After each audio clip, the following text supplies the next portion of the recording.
All right, what's up? What's up? We are live. We are back here for another Tuesday night edition, and we got a lot of sports. Hey yo, going on a Tuesday night. Of course, one night removed from a sports equinox. I guess is hockey taking the night? Oh, I guess football's taking the night off tonight. Hey yo, Tuesday night. I guess the NFL is starting pause the full week takeover. So maybe Tuesday night not out of the question. In a couple of years. But for now, I guess we're just down to and I guess. We can't cover. Oh, I guess we do have college football. So does that count? Well, I guess the sports equinox would be the professional sports as well too. So hey, we just gotta appreciate the moment when it happens. We can't necessarily try to create make false narratives when the night's not happening. So we just gotta enjoy the games we do have. Of course, with the World Series going on, high quality games.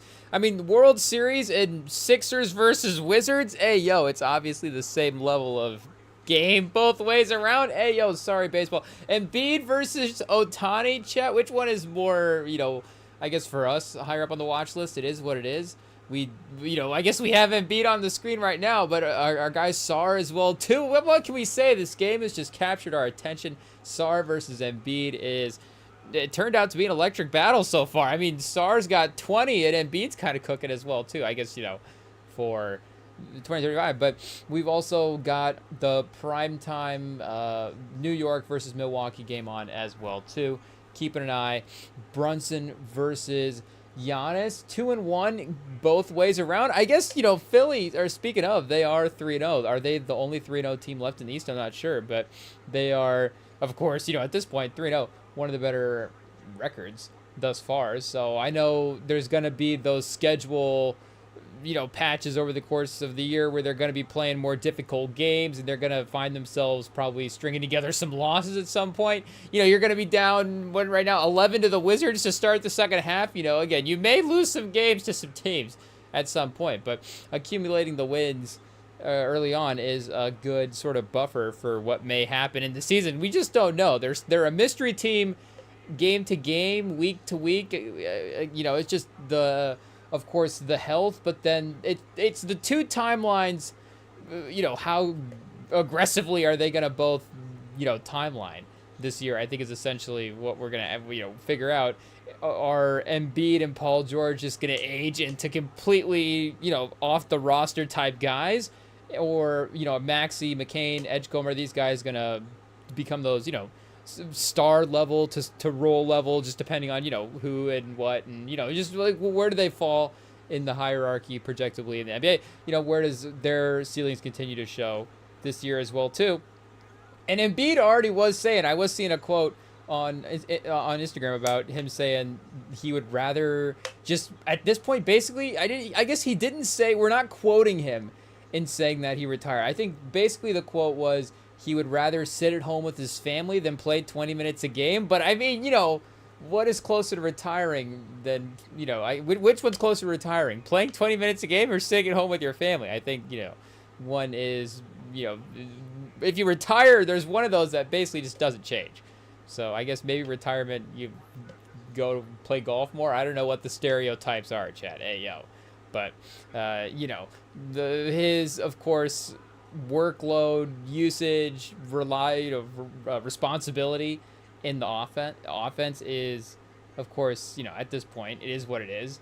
But regardless, I think it is still, like we're saying, a fun situation for him to be in. I know he is still being paid a lot as well, too. So I guess that helps with the sitting at home factor for sure, if there's some guarantees, some hefty guarantees on that contract. But like we're saying, playing with those, with the young guards, there is just to have the contract talent, of course, to be able to balance that out is helpful. But then those are guys that you actually have needed over the course of your career. So again, it's totally different the way the offense functions around Embiid with those guys, but still they're the types, Embiid is not going to be like an Al Horford or a Brook Lopez type, honestly. Does Embiid, can we say Jonas Valanciunas is a comp? Is that fair, Chad? I don't know what the rules are, but he does feel like he maybe crosses. He'll still have somewhat of course, that mid-range post game. It's just like what speed is it going at, the effectiveness of it. But I don't know if he necessarily becomes like Embiid stands in the corner and then hits threes and then is playing around the paint in defense. So again, sort of in that, what Brook Lopez has been attempting to do. Again, Horford's been effective at it over the back half of his career pause as well too. But yeah, he would, like we're saying, he would still need the spacing, would still need the guys to, be able to set him up offensively as well too. And with his effectiveness, his potential effectiveness, we should say, as a screener, like there is a benefit that he could provide as well. I mean, obviously, but even in a more limited role, like if you're just saying, okay, what are the couple things that we need you to do? But like we're saying, he apparently doesn't want to venture down that path for his NBA career, which could be some important seasons for him. I know that like Chris Paul kind of experienced this a little bit, where he would of course he of course went to some, or continued to be on, because he's Chris Paul as well too, but continued to be on good teams here for the end of his career. But like making that Suns final, which is a major deal for his career, make no mistake, just being a part of that team for those couple of years and how successful it was. But regardless, it was still, in a way, Devin Booker's team. And if that Clippers, with as good as Blake was on those Clippers teams, I guess we could go back and double check like the MVP voting and stuff. But there was still that sort of Chris Paul, this is Chris Paul's team factor. I feel like still looking back, you give Chris Paul and again, there is a legacy factor there as well too. But I still feel like you go back and give Chris Paul sort of the nod just over the course of the years as the number one guy on that team. Though, again, I think if we were actually arguing peak like basketball abilities, Blake does have a case there as well too. And I guess they were both kind of unique players in their respective, Chris Paul as a guard, Blake Griffin as a forward.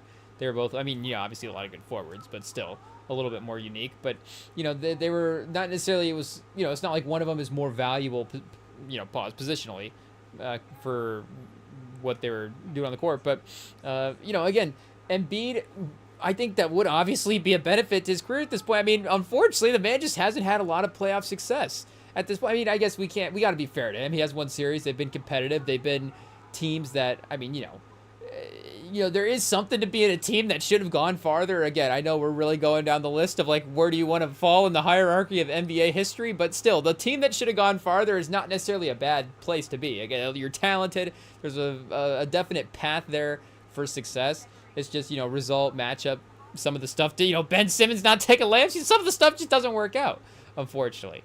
But if he was on a team that was able to be successful, and if he was a part of that, even again, as like, Embiid's like a seventh man. I know we look at that now and it's like, what a fall off for Embiid. He's a terrible part of his career. But, again, he is also, it's, not everybody is going to have just 20, LeBron, 20 years of dominance, 18, or whoever, like we're saying, Chris Paul, 18 years of dominance, or 18 years of being top 35 guy in the, and that's obviously a wide range for Chris Paul, but, where he is, I guess not even top 35, but he was still making like second, third team All-NBAs there in Phoenix. So, for him being at times first team All-NBA MVP consideration to, it's like, Chris Paul's going to make third team All-NBA this year.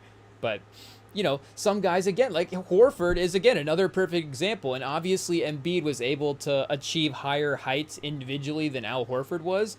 But, there has been something to his career where he's had basically a second career almost, it's felt like, in Boston. And I know he's bounced around a little bit outside of that in those main years of success, of course, outside of Atlanta, has been with the Celtics. But again, his value as a role guy there has been great. And there is a version, of course, of this Golden State team that is very competitive. If all these guys are able to make it through a season, if for some reason Adam Silver shortens the season this year, he's like, actually, we're just taking away 10 games in the end of the year, then the Warriors fans are gonna be like, let's go. I guess we'll see what the health of their guys are at that point. But if they are healthy, I guess Horford already listed as out, chat. So it is what it is. They're gonna have to list some injuries as well too. Now they're trying to pretend like to make an effort, like they're trying to, of course, with the take care of the load management stuff. But I guess Horford was 30 when he went to Boston, so I know that he didn't necessarily score a lot of points, and All-Stars or whatever, he was still only, I guess, 4 All-Stars in Atlanta there. I guess we're saying only 4. Hey, yo, the man in 10 years, basically almost every other year was an all-star. 14 a game, 54% from the field, 34% from 3. So, his scoring didn't necessarily take a huge drop off. Again, he wasn't necessarily a big scorer there for the main peak of his, athletic powers or whatever. And, his percentages, I guess, did drop off a little bit as well, too.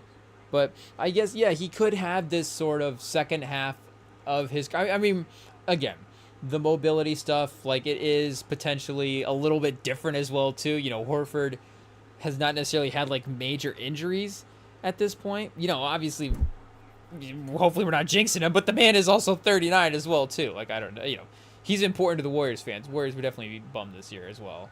But I guess his legacy could continue if he becomes one of those, just real, chat, Giannis. Hey, yo. Just complete bully ball on, who is the Knicks center there? Hey, yo. I guess we're not exactly too certain who they got subbed in, but it doesn't matter because I guess Giannis was going to bully anybody. Though Mitchell Robinson, would, maybe, who knows. But I guess, did they call an offensive foul? Oh, they called a travel. Hey, yo. So at least he doesn't get a foul pickup, of course. But, you see Washington has definitely had a hot start to this third quarter. Hey, yo, a 20-point lead. This game was almost tied at halftime. I don't remember the exact score, but it was a close game going into half. Again, we said we were riveting action. Sarr and Embiid going back and forth. But at least stats-wise, they're pretty close at this point. So, again, this Philly team is a little ways away from being that team for Embiid, even though they are 3-0. But the pieces of it are there. And again, in the fact that how you have to structure a team in 2025 as well, too, it is just going to be logistically. Huck Porty, chat? His name's Huck Porty. Shout out to Huck Porty. You love the effort for the, trying to play defense on Giannis as well, too. You got to try. At this stage, this is, you're playing 2K with, like, very limited attributes. So you're like, Giannis probably going to dunk on me a couple of times. But maybe there's some XP effort bonuses that you're going to get. Oh, Sarr just, hey, yo, got Embiid off the dribble, picked his pocket. Embiid gets it back, though.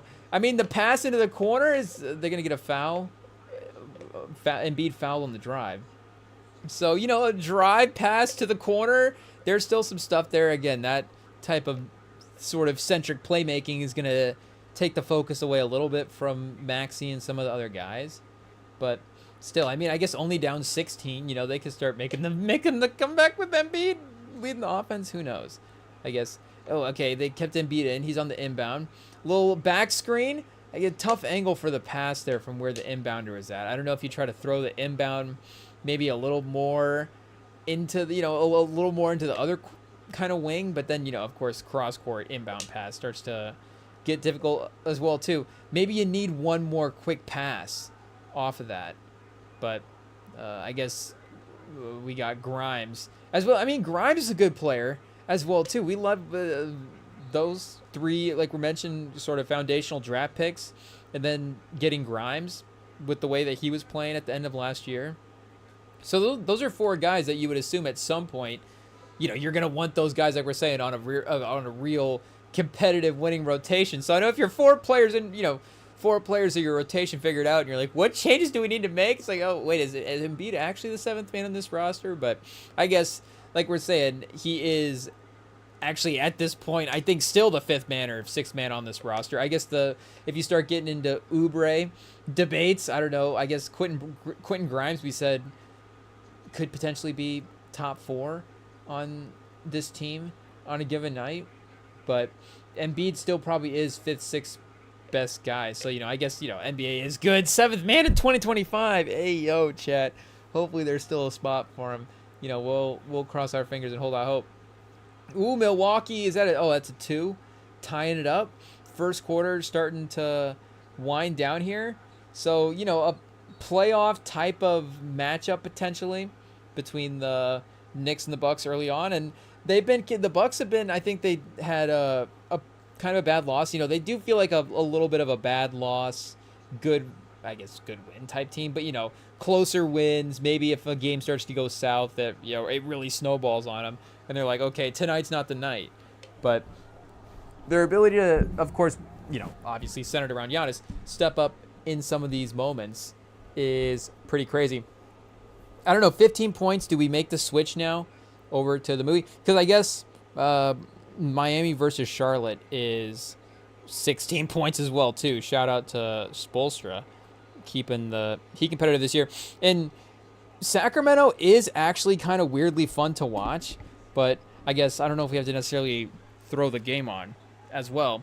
We can just kind of keep an eye on the box score, I think. But up 6 though, so maybe we should watch it. Give them a little respect. Shea, everybody playing. I guess we don't have to necessarily question. Well, we do still have to question a little bit in 2025 whether or not guys are playing. But OKC is a team where we don't necessarily have to question all the time whether or not guys are playing. I think maybe Shea mainly, and we have to give him respect for that. Of course, Chet has had some injury stuff, and Jalen Williams right now is dealing with injury stuff as well too. So they have a little bit more of an excuse. Is Chet playing tonight? Yeah, it doesn't look like Chet is playing tonight. But again, to give Shea his credit, and obviously they would still probably be competitive with Chet out there versus Sacramento and just the team that they are, Dagnaw, as well too. But, again, for Shea, he is one of the more consistent stars in the league at this point. So, hey, Thunders fans, hopefully we're not, of course, walking a fine line there. But, yeah, we got the Sacramento putting up points. Hey, Sabonis, Westbrook going crazy. This is a Westbrook revenge game?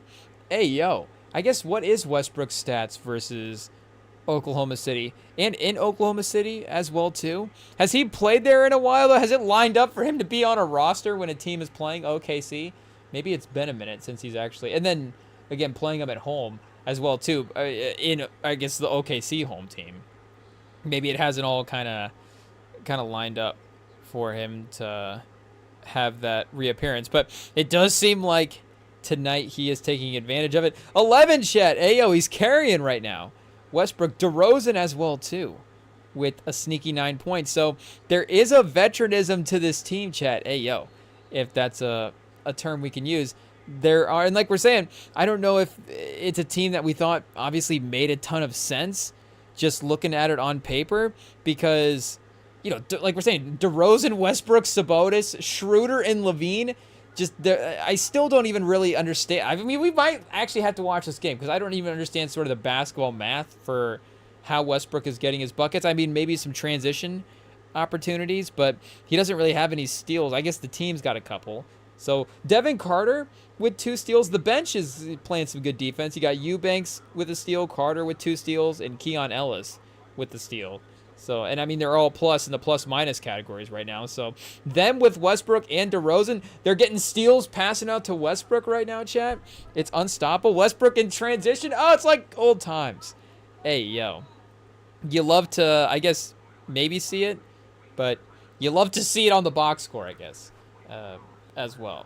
So, but yeah, like we're saying, I don't know if, as well too, they're looking at this as like, where is this team going to go in terms of trade bait? Where like, okay, let's sign some veterans, because it felt like San Antonio was doing this a couple off seasons. Where like, let's just grab a veteran or two just in case, they like really pop off and somebody wants to pause, somebody wants to try to trade for them. I don't think McDermott ended up being the kind of return on investment they wanted, but still, it was like, if the 3-point shooting is there, he's going to be a valuable guy to a rotation and maybe a late first-round pick, some heavy protections. Again, we're not talking about some crazy stuff here, but at least some potential just things to continue to add to potential trade packages as well, too. So you don't know if Sacramento's potentially building that route. It's like, okay, let's be a tanking team at some point. But Sacramento is a sneaky, of course. They want to win. I guess they're not a sneaky. They want to win 40 games. They just blatantly try to win 40 games every year, 42 games. So make no mistake, this might be a team that can actually accomplish their goal. I guess they're 1-2 right now. Oklahoma City 4-0. So I don't know if we have to go like Oklahoma City, do like an NFL look ahead at the schedule and see if there's a potential win streak that could be happening again. OKC's just gonna be better than every team on paper. So I guess yes, they're gonna be favored in most matchups. But Maybe, us stumbling early in the season. If you win 1 out of every 4 games, we should probably be able to do math. But that still feels like you're probably a pretty good team. I guess that's 75% for your win percentage. It doesn't have to be 75% just doesn't have to be out of 100. It can be, well, I guess it's out of 100%, but it doesn't have to be out of just 100, the round number. It can be, I guess, a hot take on anything. But, whoa, it's not 109 wins, chat. We can't do math. Let's see. It's 6. Oh, that's still 61 wins if we're doing so I guess 1 in every 4 out of 8 now out of 82. So see, Rev can't do math. Hey, yo, it is what it is. But I guess it still feels like it puts him in the 50 win range if they're winning 4 out of every 5 games over the course of the year.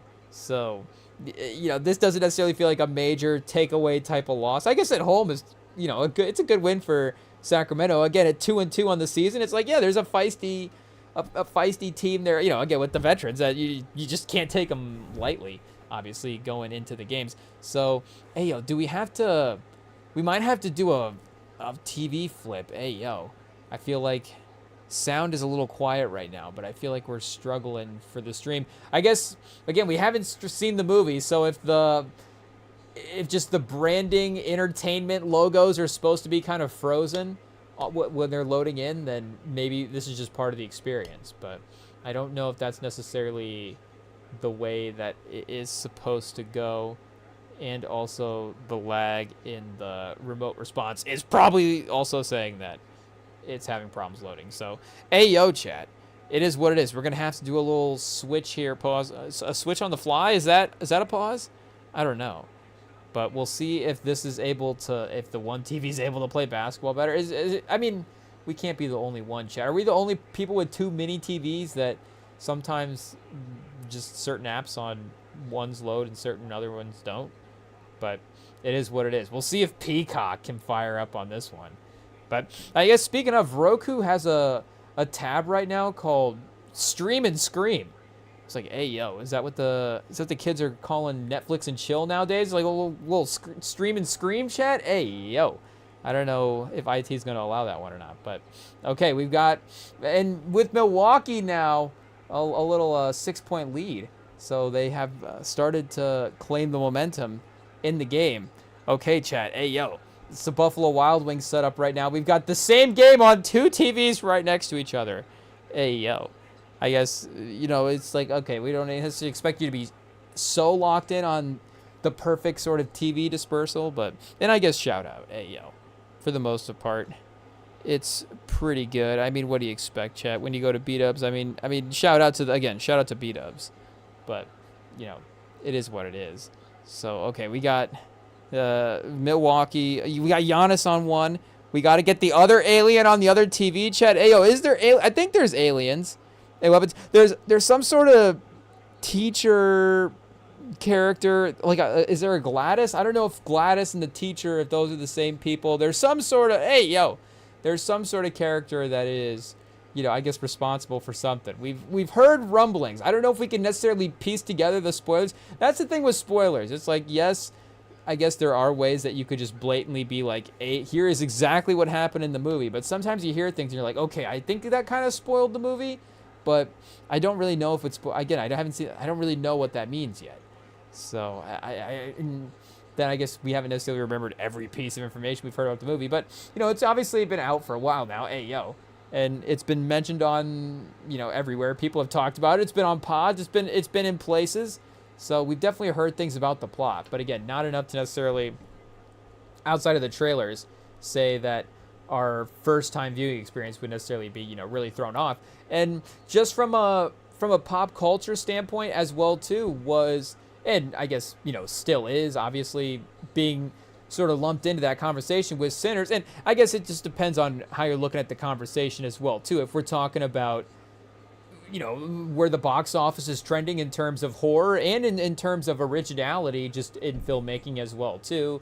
And these are just, I guess, original films, but also just first films as well, too. Because, again, you never know. I think maybe one of the reasons, I don't know. I feel like, have we heard people say that there's a sequel potential?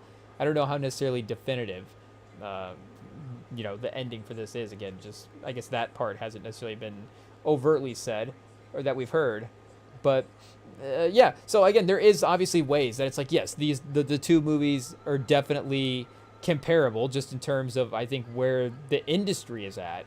But I don't know if anything's going to be, better than Sinners. I mean, again, it could be. There's obviously, you look back in film history, and we look at years where, like, look at all of these movies that were great this year, and then you could make cases for, this is the best one, this is the best one. I guess maybe like 1990 where Goodfellas drops isn't the best example, because maybe that's just the best one. But I guess like 84 Beverly Hills Cop?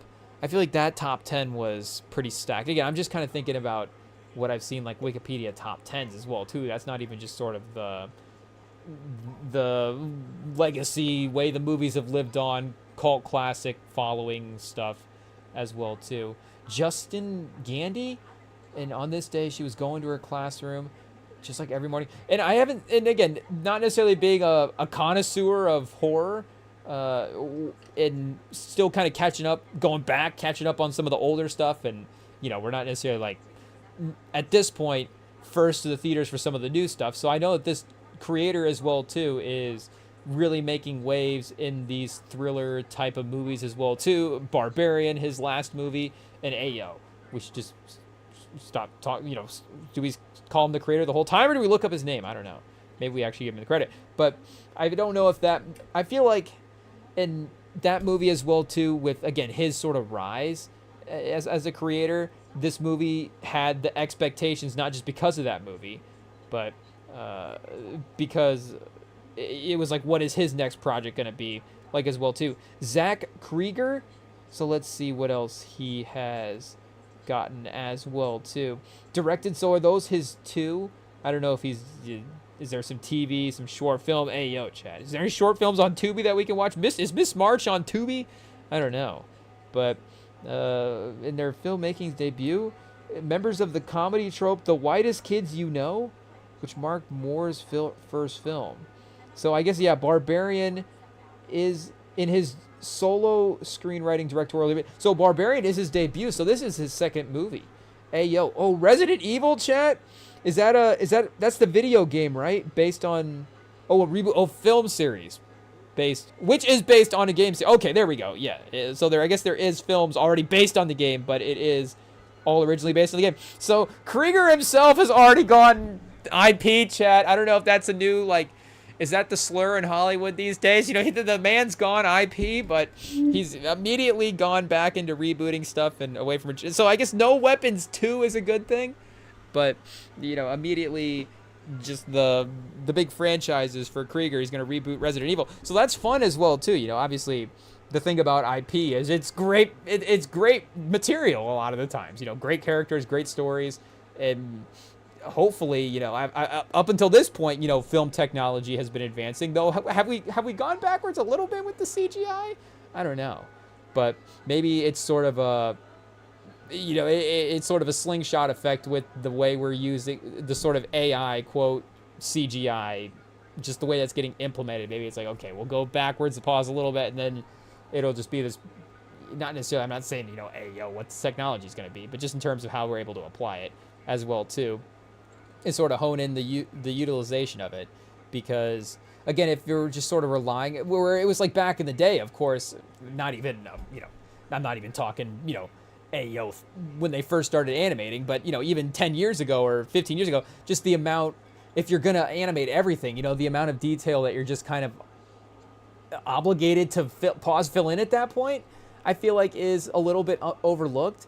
So again, if it's just like, if there's sort of again, I'm going to use the term AI, but if there's just like an auto generation, and maybe that sort of technology in Hollywood was kind of being used before as well too. But if there is just sort of an auto generation thing being going on, and you're just kind of accepting that as what we're getting for the graphics, then, again, that technology is different. It's going to have to advance as well too, versus actual animators and graphics people and CGI people. I'm not even talking Pixar, just a movie like Edge of Tomorrow or something as well too. And I guess for me personally, I don't know if I necessarily on a first watch, I guess unless it's really egregious, unless it's some of the new Marvel stuff, you're like, okay, even me, who's not necessarily who will buy into basically anything, and just like once the movie starts, whatever the movie quality is, like okay, I can accept that, whatever the story is, I'll just accept anything in the movie at that point. But I guess again from a it is what it is. But we're willing to buy into a storytelling standpoint. So if it's like, is this just the look they're going for from a CGI standpoint? But I guess so. But that point being said, I guess again, I'm not necessarily against rebooting IP, the same way that some people, where it's like, we can't have this in Hollywood or whatever.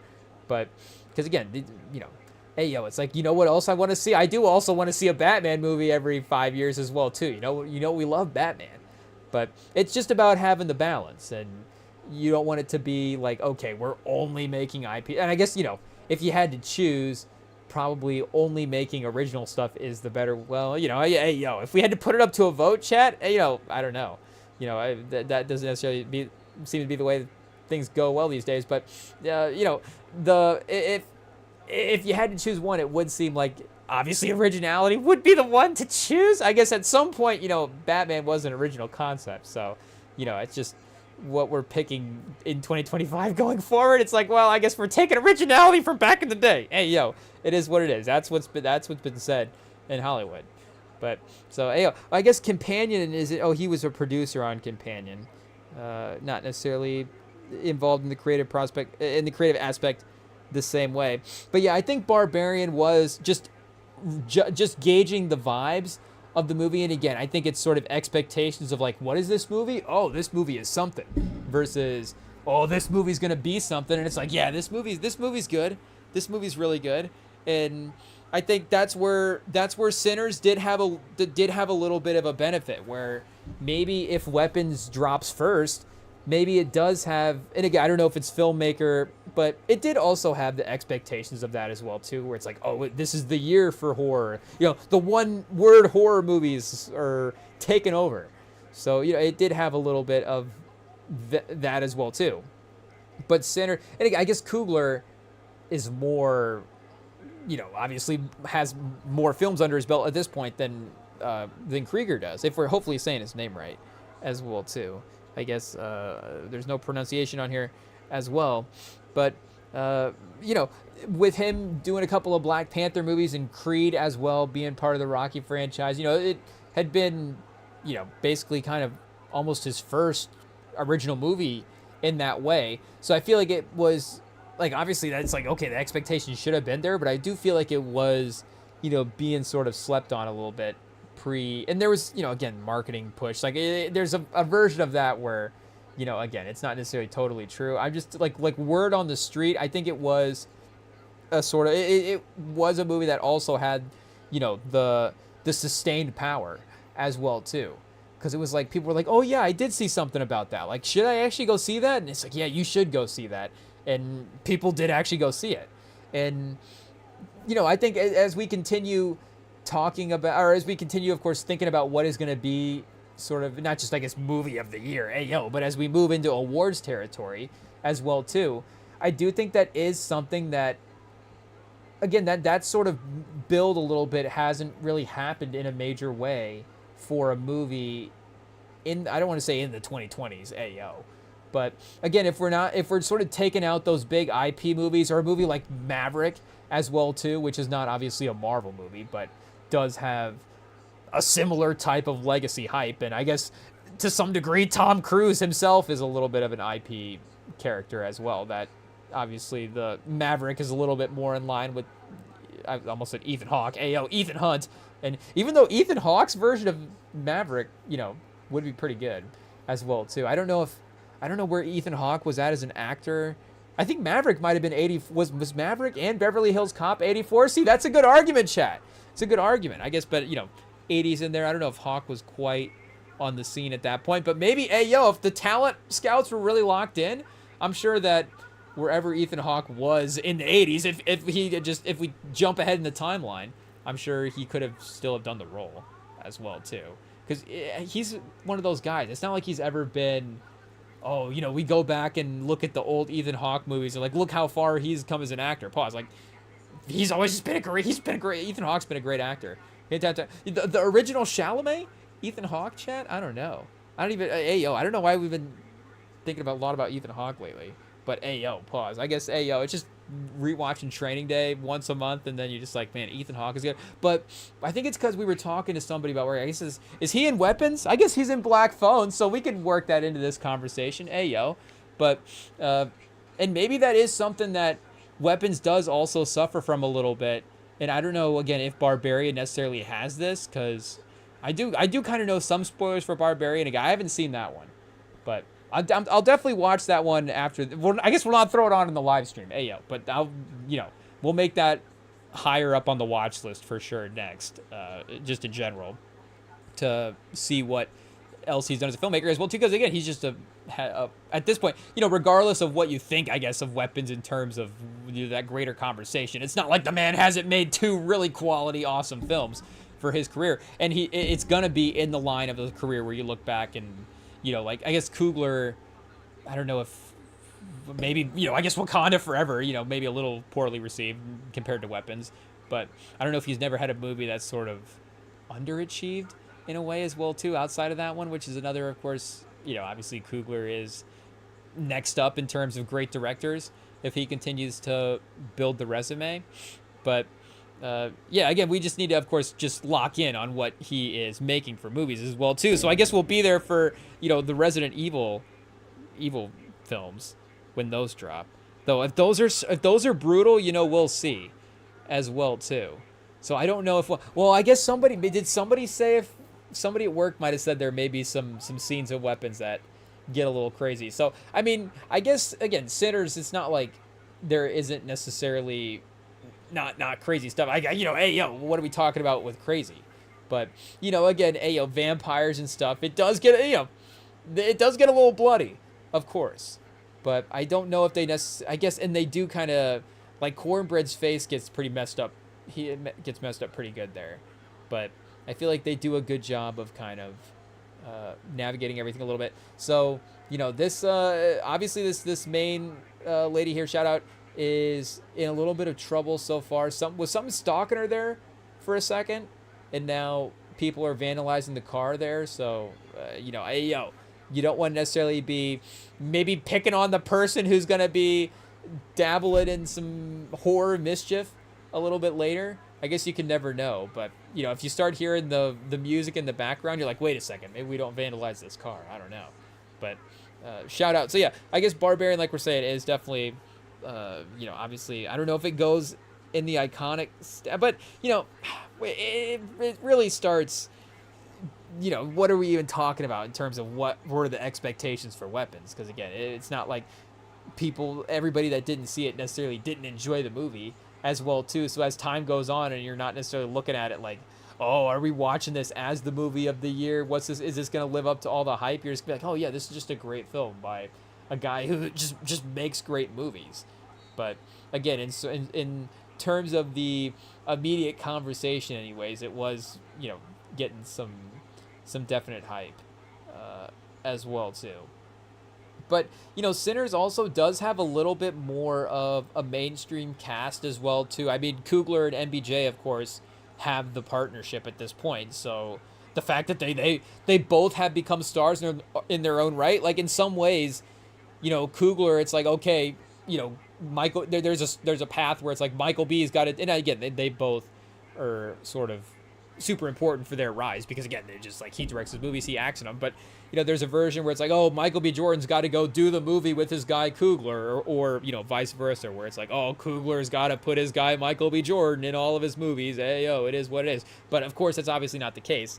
They're able to be both at the top of their games and have this incredible partnership as well too, and make amazing movies together. But just all the way around, from Delroy Lindo, Haley Steinfeld, keep going down the list. I mean, obviously the Miles Canton was a breakout star and it was his first movie, but one of the great supporting casts, I guess, for a breakout star to potentially work with. I mean, maybe I guess he could potentially get Oscar nominated, but also potential other Oscar nominations in the movie as well too. Oh, chat, shout out Wong. Hey, yo, I think, of course, Benedict Wong, the sorcerer from the Marvel movies, but I think that's actually, Wong is actually part of his name. as well too in real life. So shout out, I guess either way, the actor that plays the character Benedict Wong, and or that, again, that could be his real name. I could be mixing it up. I don't know actually. Again, we're not locked into the comic books as well too, so I actually couldn't say with confidence what the Sorcerer Supreme's first name is. Ayo, but it is what it is. Shout out. Love to see him in a popping up in a movie. He hasn't necessarily been in a ton of, I think, other movies at this point that we've seen, these kind of mainstream supporting roles as well too. But I mean, much like the Marvel thing sort of impacts the star guys as well too, and this was, are we gonna start seeing, obviously we're a couple years removed from maybe the momentum that you would have had from back in the day, but it's like, okay, these like main lead actors are at the top of their games, but then the supporting actors as well too, get in the mix as well, and they start appearing in some stuff. So he's definitely one for sure that he is, if he's just in like 3 or 4 different movies a year, just playing a supporting, and I guess Ayo, obviously, we would want to get main roles as well too. I'm just saying, if that's the lane that he chooses to pursue in his career, we're definitely supportive in it, Ayo, because we love seeing it in the movies as well. But it's not like, again, he does have a more main-ish role in those Doctor Strange movies. Gets a little bit more involved when he actually becomes a Sorcerer Supreme in the newer one, which is, underrated as well too. Like, those movies are a perfect example of like what we're saying with this sort of weapons expectations versus going back with it. Pause, but because those movies are actually super fun to rewatch, and I know that, I don't know if we've quite gotten there with some, I don't even remember. So I guess we haven't necessarily even seen like Fantastic Four yet. What Marvel movies haven't we seen? I don't even know what Marvel movies we haven't seen yet, chat. Hey, yo. The levels of, the levels of separation at this point just continue to add up for us in the MCU. It's not good. We're going to have to dive back in at some point. Pause. But those, those early sort of post-Infinity War movies, like Doctor Strange and Shang-Chi, and I guess like the Loki, some of the shows as well too, WandaVision, Loki, like, so that whole run is actually kind of super fun. And Thunderbolts, like, you go back and look at the list and you're like, okay, obviously, is Ant-Man and the Wasp Quantumania, but I guess I gotta be honest, like, I kind of just have to say if that's a bad movie. I just love Jonathan Majors' performance. Majors is obviously, as a performer, one of the guys that we'll just watch in any role.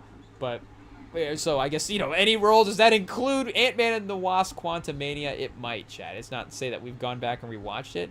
I'm just saying that if we had to throw it on, we'd be like, okay, there is something here that, could keep us entertained for whatever the runtime of the movie is. But, there is a good collection of the MCU multiverse saga that is actually like kind of fun to watch.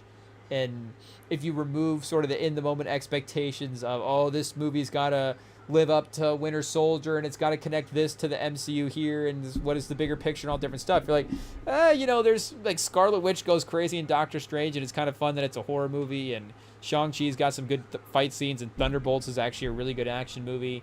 So you start to go through it, and again, there is an enjoyability there. So it's like, oh man, is this actually, is Weapons actually a great movie? And I think it will, of course, again, if we've like review the year at the end, as all the outlets start to do the lists and stuff, I'm sure it's going to get very well recognized. It got, I think, like a 90-some% on the old Rotten Tomatoes. So do we have to do a little comparison here real quick and see between that and Sinners? And I guess from a pop culture standpoint, I don't know if I'm definitely leaving something out as well.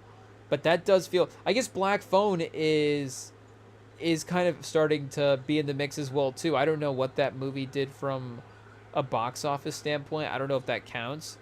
But again, if we're sort of going, I don't know if it's, again, nothing is anything going to be on a Barbie Oppenheimer level, but just sort of a B, battling it out for that top movie spot, whatever that race is. It does seem like it's the two movies that we mentioned. Oh yeah, and House of Dynamite as well too. Long Walk. I guess, as we get into award season, we just gotta, be patient and let some of these movies movies drop. I don't know if we want to start, exposing other people's business as well too, Chad. Hey, yo, where's this going? But there was a guy at the restaurant that we did see. He was reading The Long Walk. I guess he wasn't participating. Hey, yo, it's not like he was just walking in. It's like, why is this guy doing laps? Like, he can't stop. Hey, yo, he's just trying to get some food. But he was reading the book. So I was like, hey, is this a reread? Is this a fan trying to like be like, oh yeah, I'm locked in. I knew about the book. I had the book. Like, see how, I guess we didn't check like, is the book seem like it was, read a couple of times. I don't know. But again, it could be a library book as well too. So if it was like a library book, it could have, some pause, some usage. Is crazy. But you get what we're saying. It could have been read either way. Hey, yo. I guess I don't know how crazy the book gets, The Long Walk, but yeah, he was reading The Long Walk. So, again, there are a couple of movies right now that are definitely super fun. And that is, I think House of Dynamite, really fun. People, that's another one. People are probably going to be like, oh, have you seen that? You definitely need to watch that and check it out. It's going to be enjoyed for sure. Well, I guess, if that's definitely one that you had to be just like, okay, what's the commitment to the premise as well too? Not the believability of it, but, the believability of it. Hey, yo.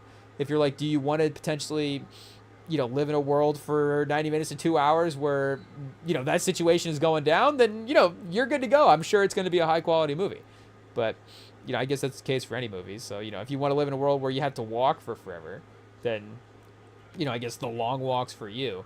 Hey, yo. But The Perfect Neighbor, what is this? The Perfect Neighbor, the perfect movie, 99%. This is crazy. Whoa, a 79% on the old Rotten Tomatoes. A little bit of a discrepancy here. Oh, we got a documentary. Okay, not a movie. Does it count? It depends. If it's a sports documentary, it counts. But a seemingly minor neighborhood dispute, Florida escalates into a deadly violence. Police body cam footage and investigative interviews expose consequences of Florida's stand your ground laws. Hey, yo, chat. Yeah, that seems... The House of Dynamite, Perfect Neighbor. We got Netflix. Is this heavy month? I pause. Hey, yo, maybe Heavy's month needs... Heavy's month is a little different than Heavy month. Heavy month is, thought-provoking stories. Heavy month is other kind, something else getting provoked, chat. Hey, yo, but Weapons got the 93. I guess we did get a... we have to double-check what Sinners got here real quick, and I don't know if they have a 2025 list that we can double-check. Let's see. 97! And it got a 96 on the... A 96 on the popcorn meter, chat. Hey, yo, that's got to be one of the best, combo consistency both ways. I don't know if we have to run the stats here real quick. Can ChatGPT crunch the numbers and let us know how many movies are over 95% popcorn and tomato, chat? Hey, yo, we got to read the meters and figure out what's going on. Wait, what did House Dynamite get on the popcorn? We're sitting at a 79 on the tomato.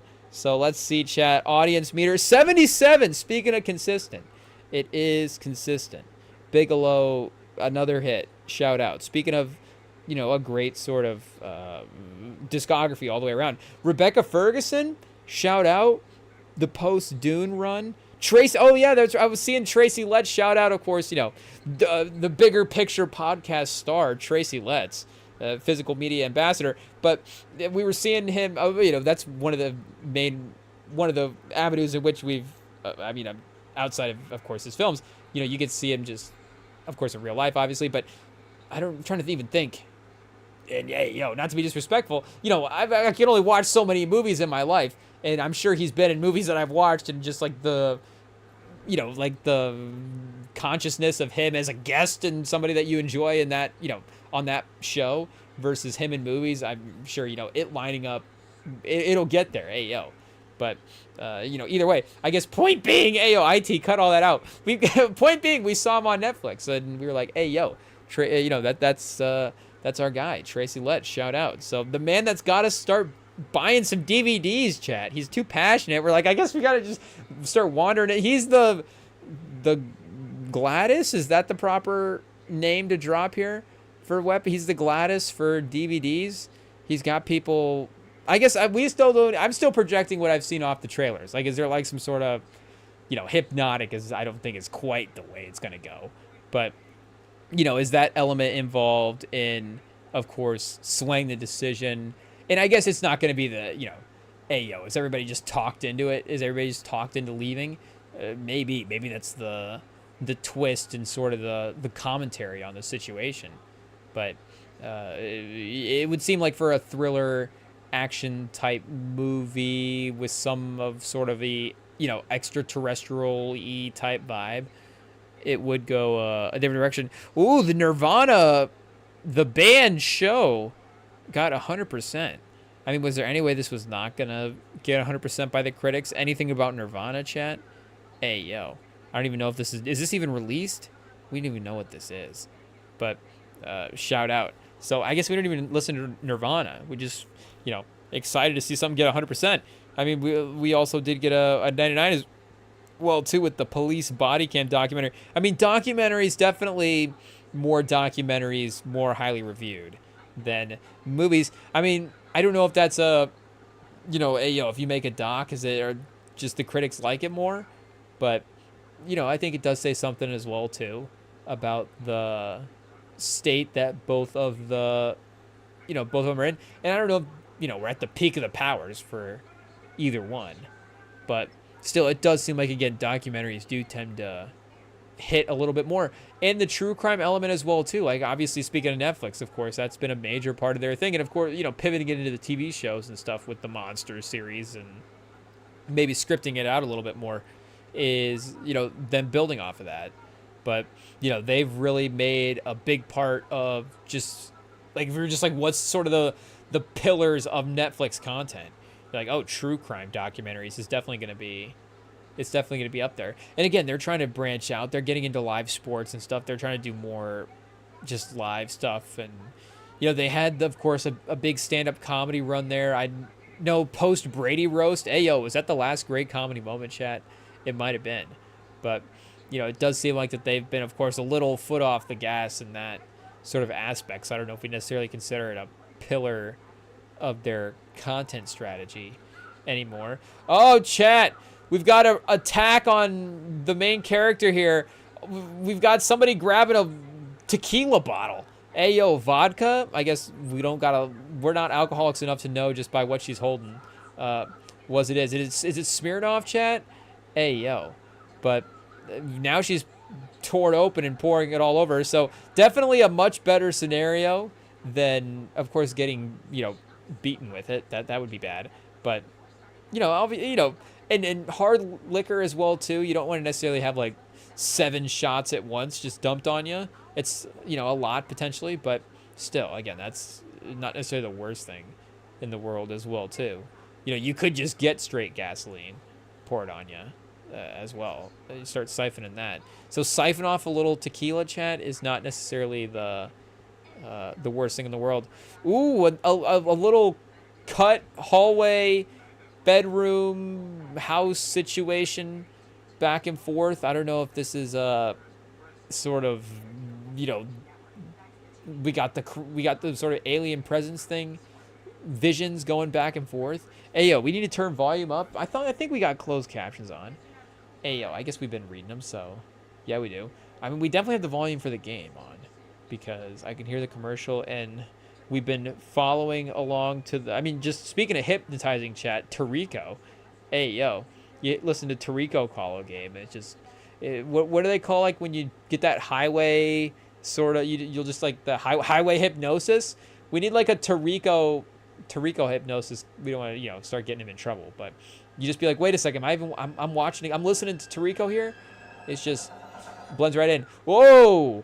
You hear it start to get loud in the back, maybe there, chat. Hey, yo, we got a scary dream situation of one of the kids looking up from their desk, creepy face.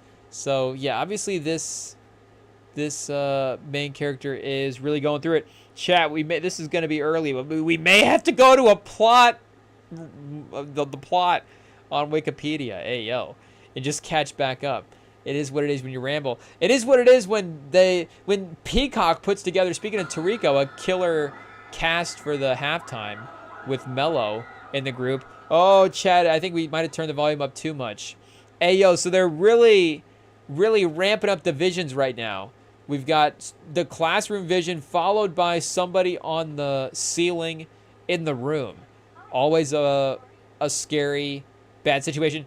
And maybe this hits maybe some more of those sort of classic, horror-y type things as well too. Because again, I having not seen Barbarian, but just kind of seeing trailers from that, and I guess, hey yo, knowing 2% of the vibe of the movie, I don't know if it necessarily would have those type of, and maybe it does have, again, jumps. I'm not saying non-jump scare elements, but the way they can, of course, bounce back and forth. That's possible. Maybe there's a little bit of that there too in that movie. I don't know, but the obviously, I guess what we're saying, the supernatural element. So again, maybe there is a supernatural element to that movie. I'm sure there is. There tends to be. I mean, speaking of Black Phone, I know that's a big controversy right now with Black Phone 2. If we know anything about the movie, we know that they've definitely raised the stakes in terms of what the villain is capable of.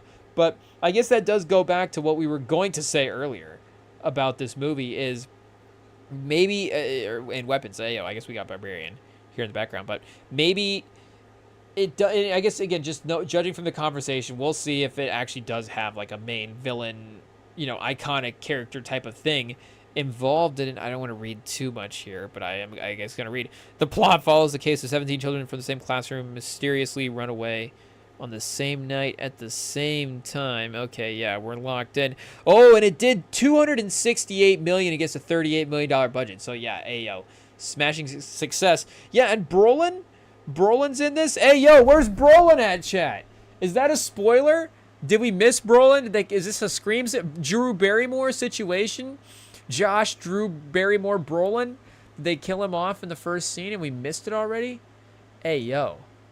But, again, having this be our first Zach Krieger film experience, a lot of the use of what would seem like, because again, we can't necessarily sit here and talk like we are experts, but from the handful of horror movies that we have seen, there is some good sort of old school type of camera work in the way that we're looking through some of the stuff, and the hallway shot seemed like it was like, okay, there's like a classic horror element to this. The look on the door here is pretty cool. Oh, and I think, somebody might have been talking to us about this at work as well too. We got like a panning shot from a windshield from a door. Kind of, that's a bad way to describe it, but the shot is facing a front door, and then as it pans back, you realize the POV is from inside of a windshield, passenger side, spinning around to the driver's side. And is the killer entering in from the back? So is he gonna take her out? Oh no, Chad, is this a haircut situation? What's going on? Do we get away lucky? Imagine a serial haircutter. That would be the best case scenario here when you're, I guess, heavy asleep and somebody's got a large pair of scissors around your head. Hey, yo, I think that's what we got.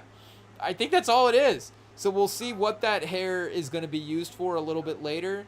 We'll see. How long would it take you to notice just a lock of hair missing? You might notice it pretty quickly.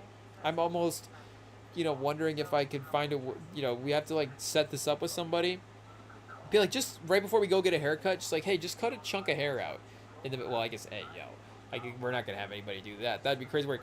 Again, speaking of, just wave a pair of, can you just grab a pair of scissors and just end it all while we're sleeping? I don't even know what the request is at this point, but, just the attention to detail, I guess, is the question. Can you notice a chunk of hair missing if it is, secretly cut off? And especially, of course, the longer it gets as well too. I don't know if there's like a sweet spot for where it could blend in. I mean, I'm sure if you really were locked in on the layering, I'm sure you could take a section that, because they do like the, of course, the plug situation, or if you got to do any kind of, I guess, replacement for any, I guess, well, there's really only a couple of different spots you got hair, and if you're replacing it, I guess, there's even fewer spots that you're actually getting your hair replaced. But, they do, start moving it around a little bit. So, you could definitely work it to make it unnoticeable. But it did seem like this character is a little bit eccentric in their movements. So, we'll see if, like they were as careful as we thought. And maybe that is, I guess, was she watching? She was like on a stakeout here in some situation. Is Brolin like a cop? Brolin might be a cop.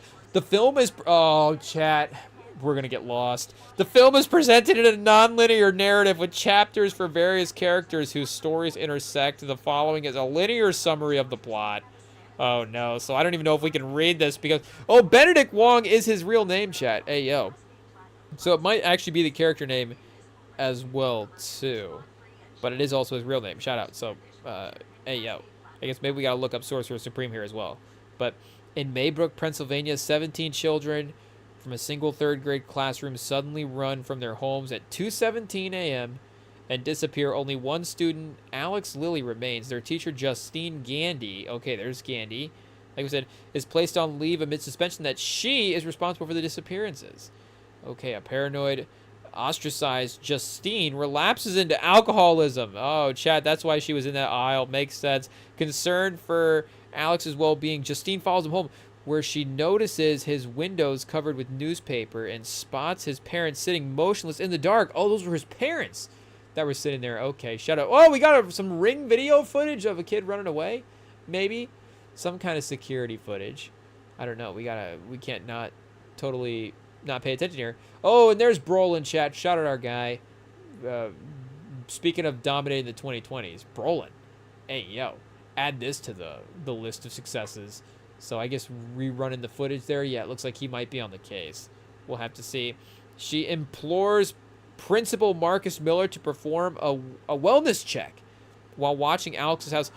Justine drunkenly falls asleep in her car. An unseen individual enters a car and cuts off a lock of Justine's hair. Okay, good. We are locked in, chat. I don't know. Do we just doubt ourselves? But, again, we're trying to keep up. So we're not necessarily trying to, like, how many times we have to go back and rewatch and then keep talking over it. It is what it is. But Brolin, maybe a construction foreman? I don't know. That'd be a fun sort of, is it protagonist the right word? Because it wouldn't be necessarily the protagonist of the horror movie, but whatever sort of the sidekick guy role, and I guess guy role, ayo. But if it is a sidekick guy role, and he's going to be throwing some punches or something. Maybe he makes it out. Maybe he doesn't. It just depends. Depends on the creator. But he's going to be one of the last survivors. Regardless if he doesn't make it out, it's going to be sacrifice play type of material. Or, again, one of the last men standing. Later film death. But, construction foreman would be a fun occupation. I feel like construction foreman horror film crossover hasn't necessarily happened yet. So, yeah, he's in the police office, not an officer. So not, I guess, on the case in an official capacity. Let's see. I get something about the feds. Hey, yo. Do we have to look up Josh Brolin's? Was he listed here as on the cast? I don't know. Did just stud, chat? They just got him listed as star. I don't know. Canines? I don't know. What are canines going to help with this? The kids all took some pot brownies and the canine's going to follow it to wherever the kids are at? I don't know. But, and I guess, yeah, where did the kids we got to be more locked in here. Did they go into the woods? Ayo? Is there, how far down the road do you get in the sight line before they disappear? Is it just, did they all just kind of, again, disappear from visibility in the middle of like a field somewhere? It's like, oh, they're walking, then all of a sudden, whoa, they're gone. Like, what happened there? Again, there was that uniformed effort, obviously, for them to take off. Hey, yo. But Brolin, I'm sure if anybody is going to get to the bottom of this, Brolin will get it figured out. So, hey, yo, Chad, third quarter, Sacramento continues to fight here with OKC. We might be doing another game switch, chat. Hey, yo, we've got New York now against Milwaukee starting to take a little bit of a lead here in the second quarter, outscoring them by 13, which gives them a 12-point lead on the half. 71. Hey, yo, Milwaukee gives up 71 in the first half. Giannis with 14. Rollins with 13, chat. Hey, yo, Brunson with 23. Oh man. So wait, we got. I don't know whose stats we're more excited to check here. Ryan Rollins or Brunson. Speaking of over expectation, what like points over expected? We need some over expected stuff for the NBA. Honestly, now that I'm thinking about it, I'm sure Second Spectrum's locked in with some of that stuff. Oh, I was gonna say 38% from three is not bad. 38% from the field is a different story. 18% from three. Hey yo, so that 12 points a game has a potential to really increase if he actually makes some shots. He's taking 10 a game, so he better score 12, honestly. 4 assists, though. Again, pretty good playmaker. And the fact that he is, starting to, starting to at least shoot a little bit more consistently, tonight is good for the stat line in that way as well, too. Bridges, 12. Shamit. Hey, yo, has Shamit hasn't been starting all season for him, has he? Maybe he has. Or is he... they need a little mix-up. Inject some life. 3 games into the year, 2-1. We need to change it up a little bit. But I guess... because Yabusele's off the bench. Are they starting Yabusele? Oh, Robinson? They've been starting Robinson next to Towns, probably. So Shamit in the lineup. Towns just goes ahead and plays the 5. But, yeah, he at least has been productive for them there as well. Okay, Milwaukee, not going away. 5 points quick to start the... we're watching the ESPN. We got the game on right there. 5. So there's another bucket here for them to score. Towns. Giannis. Taking Giannis off the dribble. The spin, the pass to the corner. Oh, it's Bridges for 3. Not able to get it to go. Whoa. Tough rebound by Towns. He had to take that one away from Giannis and from Turner. So this will be a good, again, and Robinson would be fun to test this front line as well. Because I think we have not necessarily, considered Turner when thinking about them as like a big front court team because... he does, of course, have a perimeter element to his game, but defensively, help-wise, he can definitely be a factor. And if he can help on anybody in the league, I mean, I feel like Towns, physicality-wise, maybe falls into a little bit of the Turner category. But, again, he's, getting a little bit of a foul there. Too much, Chet. Hey, yo. It is what it is. Always maybe an avoidable foul, unfortunately, for our guy Miles Turner. So AJ Green in the game as well for Milwaukee with Trent, with Rollins. Rollins to Trent. Is this another assist? Oh, Trent's going to take a couple dribbles. I think, I don't know. 2K, that might be an assist. We'll see. They count that one here. I don't know. He blocks Rollins. Hey, yo. That's about to happen. But 71-66, third quarter, little run here. Get back in the game. Get the momentum back, get the home crowd back in it. I don't know, home crowd looks like they're still out getting concessions a little bit. Maybe this will kind of encourage them to speed it up a little bit. I don't know, but turnover by Giannis. He throws it right to Shamit. Shamit just totally invisible. People forgot he was out there. Towns for 3. The other way, no good. Rollins the rebound. So Rollins hasn't gotten blocked yet, chat. That's what we're waiting for at this point. When will Rollins get blocked? Will he get blocked before Brolin makes it out of this house? I don't know. We got Brolin creeping through a very dark house right now. Oh, is he the principal? Oh, Brolin might be the principal. Is this the wellness check? Is this a little too much? I mean, I guess, I don't know what the rules are of a wellness check, but are you allowed to break into a house and enter a child's bedroom for a wellness check? Hey, yo. IT might be cutting that one out as well, too. But I think, again, as much as Brolin, obviously, I think we understand that, obviously, good intention here. But still, I feel like there is probably some rules outside of the plot of the movie that are starting to get a little sketchy at this point. I mean, we got a sleeping child here. Like, again, are we going to pull back the blankets, actually an alien or something? Hey, yo, I don't want to get freaked out. Oh, no, he's just chilling. He's chilling. So this is where Brolin just gets shot in the back of the head by the parents. Like, what are you doing in the house? Maybe? I don't know. Brolin's looking like he's about to break down in tears, chat. He's asking where he's at. Where'd he go? Wait, so Matthew was... Oh, wait, is Matthew... Oh, so is this the kids that were leaving? They don't talk? Okay. We go back to the plot. We got to catch up, chat. We can't actually understand a movie for ourselves now in 2025. We just watch a scene and then double check it on the plot and be like, oh yeah, that is what happened. Wait, so is this actually his own house? Hey yo, maybe we're jumping around in the storyline again. We don't really know what Brolin's character is at this point. We've missed that part of it. I think it was a couple of Ryan Reynolds assists ago. They were explaining a little bit of Brolin's backstory, but at least for now, he is pouring out his heart. So, oh, Chet Krieger in his bag. Brolin getting jump scared. Hey, yo. We got the visions going crazy right now. The clowns, chat, they'll work every time. Hey, yo.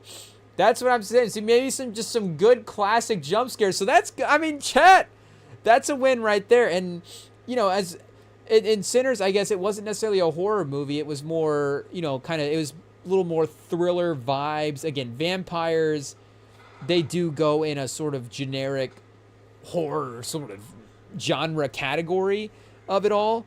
But again, it wasn't necessarily a movie that was leading toward jump scares and building anticipatory moments like this.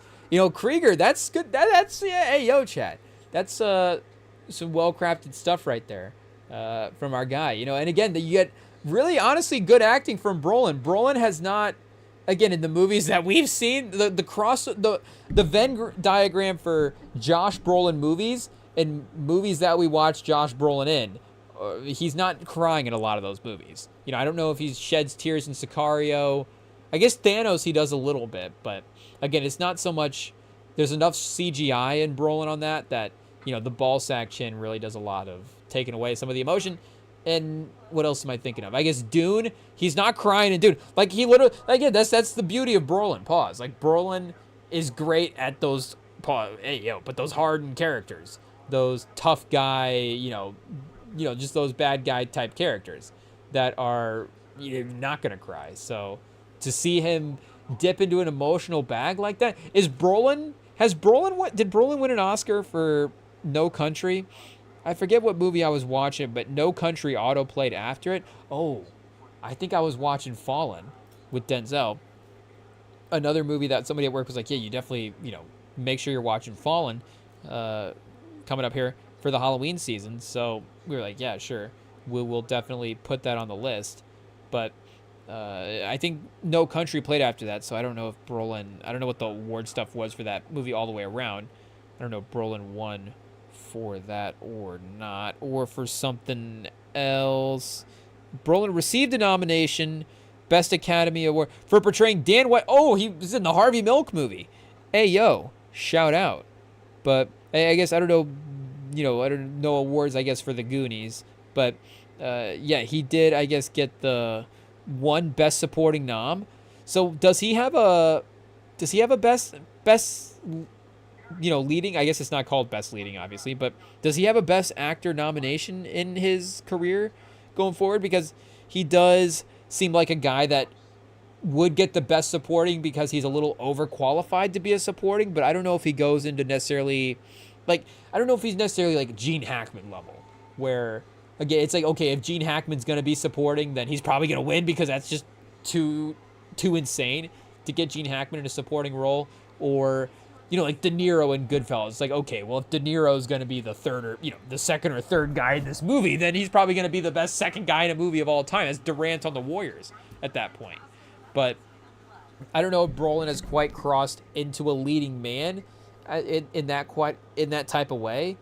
But again, in terms of the Best Supporting, he is, I think, as good as anybody currently that we have.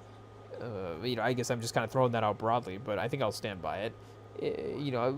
He has quite a resume just the last 10 years or so of what he's been able to accomplish. So, obviously awarded through a lot of different stuff. But, yeah, I guess the Academy, just the one nomination at this point. But honestly, again, what the Best Actor Scouts, chat, we're watching Brolin crying there, and we're thinking maybe there's a more dramatic role that we see a we see a couple of different emotional lanes for Brolin, and then, you know, maybe he gets some awards looks in that way. Because what else was I going to mention for supporting?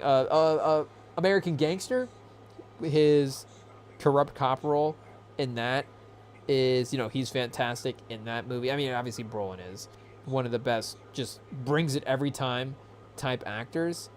But yeah, be curious to see, of course, what his, I think, best sort of main role could be as well too. Oh, he's in The Running Man, chat. Hey, yo, seems like every time we look up Brolin's filmography, he's just got another crazy movie he's going to be doing at some point. I mean, I guess, you know, the Legacy of the White-tailed Deer Hunter, I want to say that movie was like well reviewed and well awarded and stuff.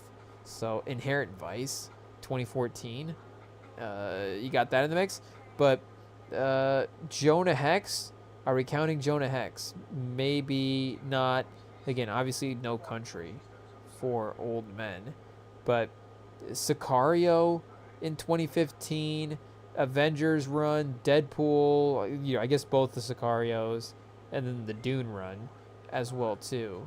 So, I mean, he definitely, again, I think we know kind of what he is best at this point, but I think there is a movie or two that he can do to sort of branch out as an actor and maybe see what the, you know, see how the success levels go there in terms of some of the critical stuff. And, you know, it gets interesting when you start, it would be, you know, him picking scripts as well too. Like, he's obviously, and I guess, I don't know if he, you know, what the approach for him auditioning ratio is, but he is obviously, you know, gravitating toward the biggest movies. But again, like those Sicario stuff. So I guess, you know, his work with Villeneuve, really, I guess Villeneuve's so great that in some ways it's like I forget that he does Sicario and Dune. But it's like, yeah, obviously he does Sicario, but, you know, they're 10 years, I guess, and again, 10 years apart is not a crazy thing for a director as well too. But, you know, again, I guess, is Brolin Villeneuve's Michael B. Jordan? I don't know. I guess I never really thought about that, but that would be the most crossover there, I guess, maybe for a Villeneuve movie. I'm not sure, but I guess maybe for Krieger, we'll see if he is able to have a guy, or, you know, have an actor just in general as well too. But what does Brolin know this person, chat? Justine, I mean, everybody's just been yelling at her all day. Brolin's gonna walk up and see what's going on. Okay, wait, here we go. We got a kid running. Somebody just tearing through the. Oh, chat. Hey, yo, is that Wong? What's going on? Has he got a crazy face what happened to his face, chat? Hey, yo. Hopefully this is not another look away situation here. I feel like, oh no, do we have some kind of like possession type of ordeal? Brolin tried to shake him, and if you can shake Brolin, then you're probably extra strong, extra possessed. Oh, charging straight at him. Yeah, chat. Hey, yo, Myles Garrett on the tackle, and he's charging straight. He's actually going, you know, only for Justine. He is going through, through Brolin just to get to Gandy. You see the eyes bugged out Wong, chat. Speaking of Oscars, give Wong the Oscar right now. Hey, yo.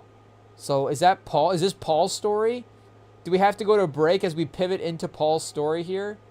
Okay, wait, we got to figure out who's Paul real quick. I guess that was Justine. I do recall the fact they did show that chapter card there. So, oh, Paul's the cop? Paul looking like, is it Dudley from Scream? Is that the guy's name? Paul looking like the cop from Scream over here. So we'll see if he, I guess, you know, has the same luck. Is there a Courtney Cox type character that he could AO? Speaking of. But I guess now that we're into Paul's story, was that the time to take a break? I don't know, but it is for us anyway. So we'll take a quick break. Pause on Paul's story, chat. Ayo. We got, of course, I guess a little NBA in the background as well, too. So stay tuned. We got a fun little Tuesday night show for you guys still in the mix. Don't go anywhere. We'll be right back.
All right, chat, we are back. Hey, yo, we've lost our background. We got to get Brolin back up here, chat. Hey, yo, are we back? Okay, we are good to go.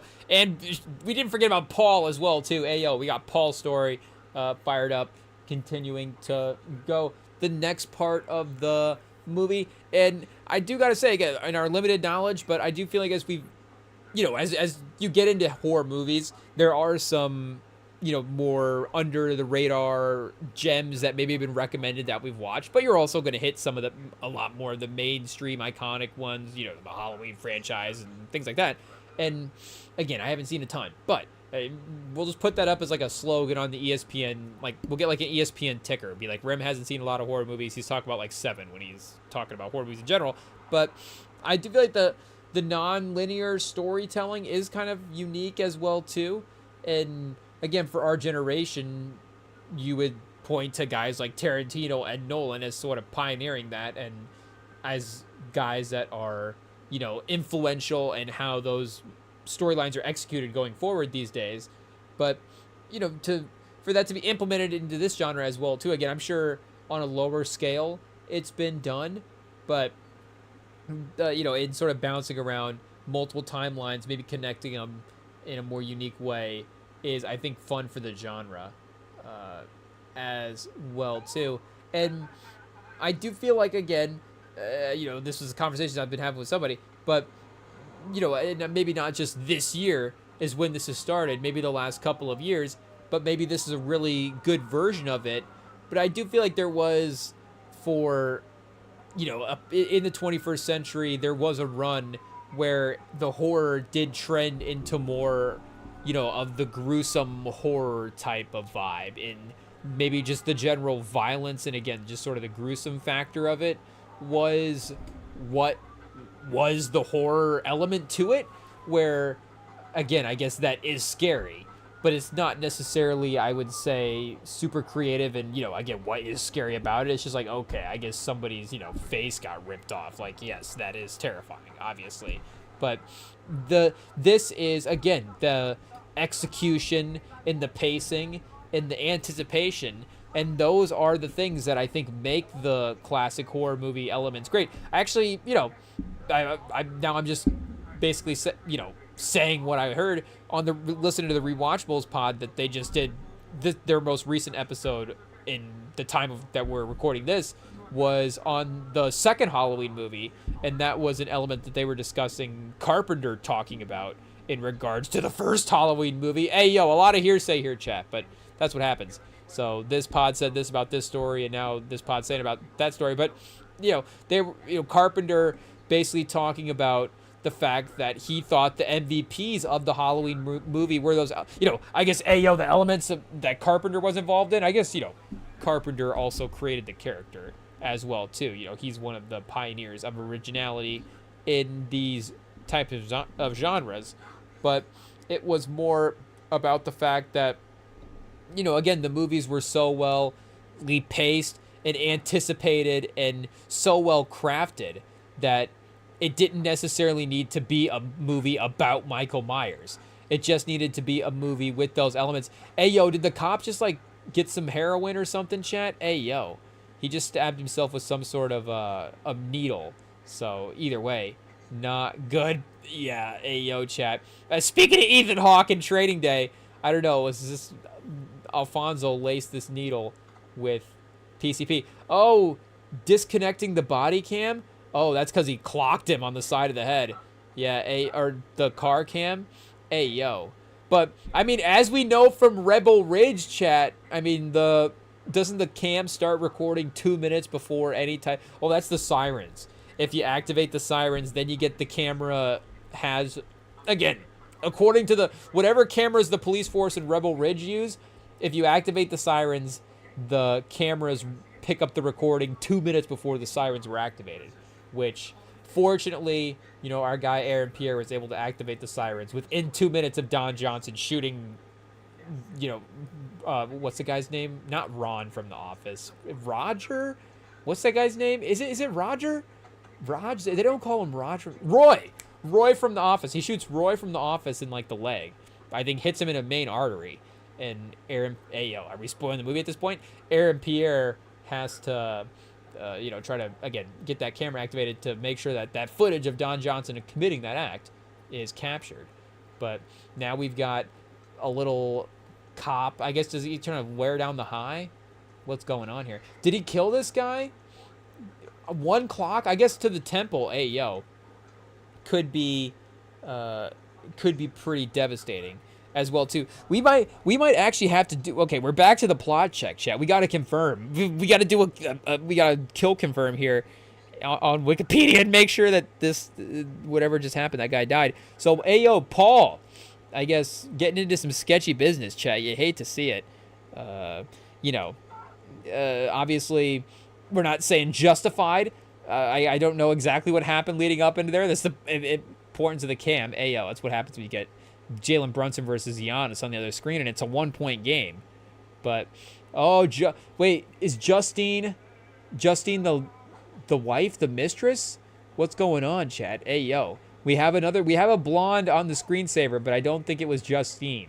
So, I don't know if this is a old friendship rekindling situation or chat rekindled. It looks like. But, I don't know if it's the limp, chat? The limp is crazy work. I don't know what, you got to straighten up a little bit before you head back into the house. But I get you had a good time. Have we seen a limp in a movie, chat? Underrated.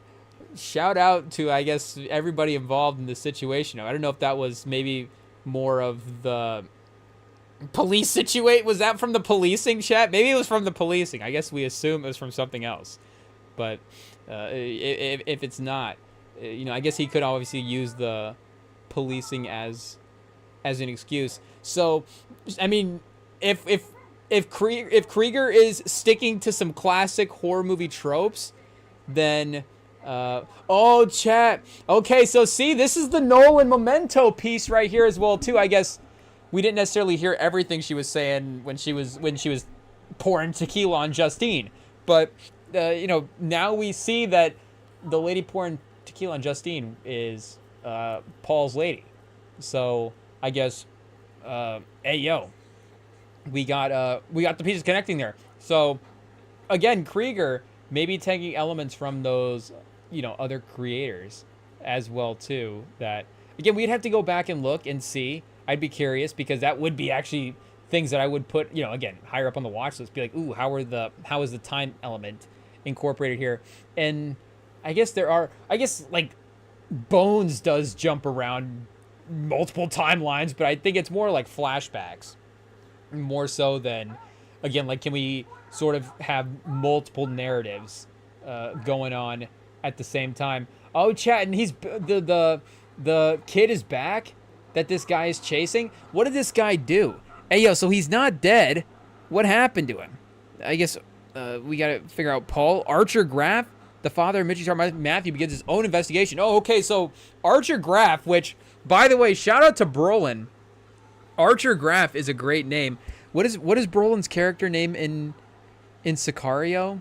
I guess Sicario itself is, a great enough just name of a thing that it carries. But his name in that, Matt Graver. So yeah, Alejandro Gillick is, I think, winning the name game for the Sicario movie. It would look like, though, Fausto Alcaron is not bad as well too. And I guess shout out Kaluuya just being named Reggie Wayne in this movie. I guess shout out. I guess I didn't realize his last name was Wayne. Hey yo. I guess again, I don't necessarily. This is for some reason a movie outside of Alejandro. I don't even know if I would have known like character names from this movie. But yeah, Magro. So maybe Thanos is a better character name than Archer Graff.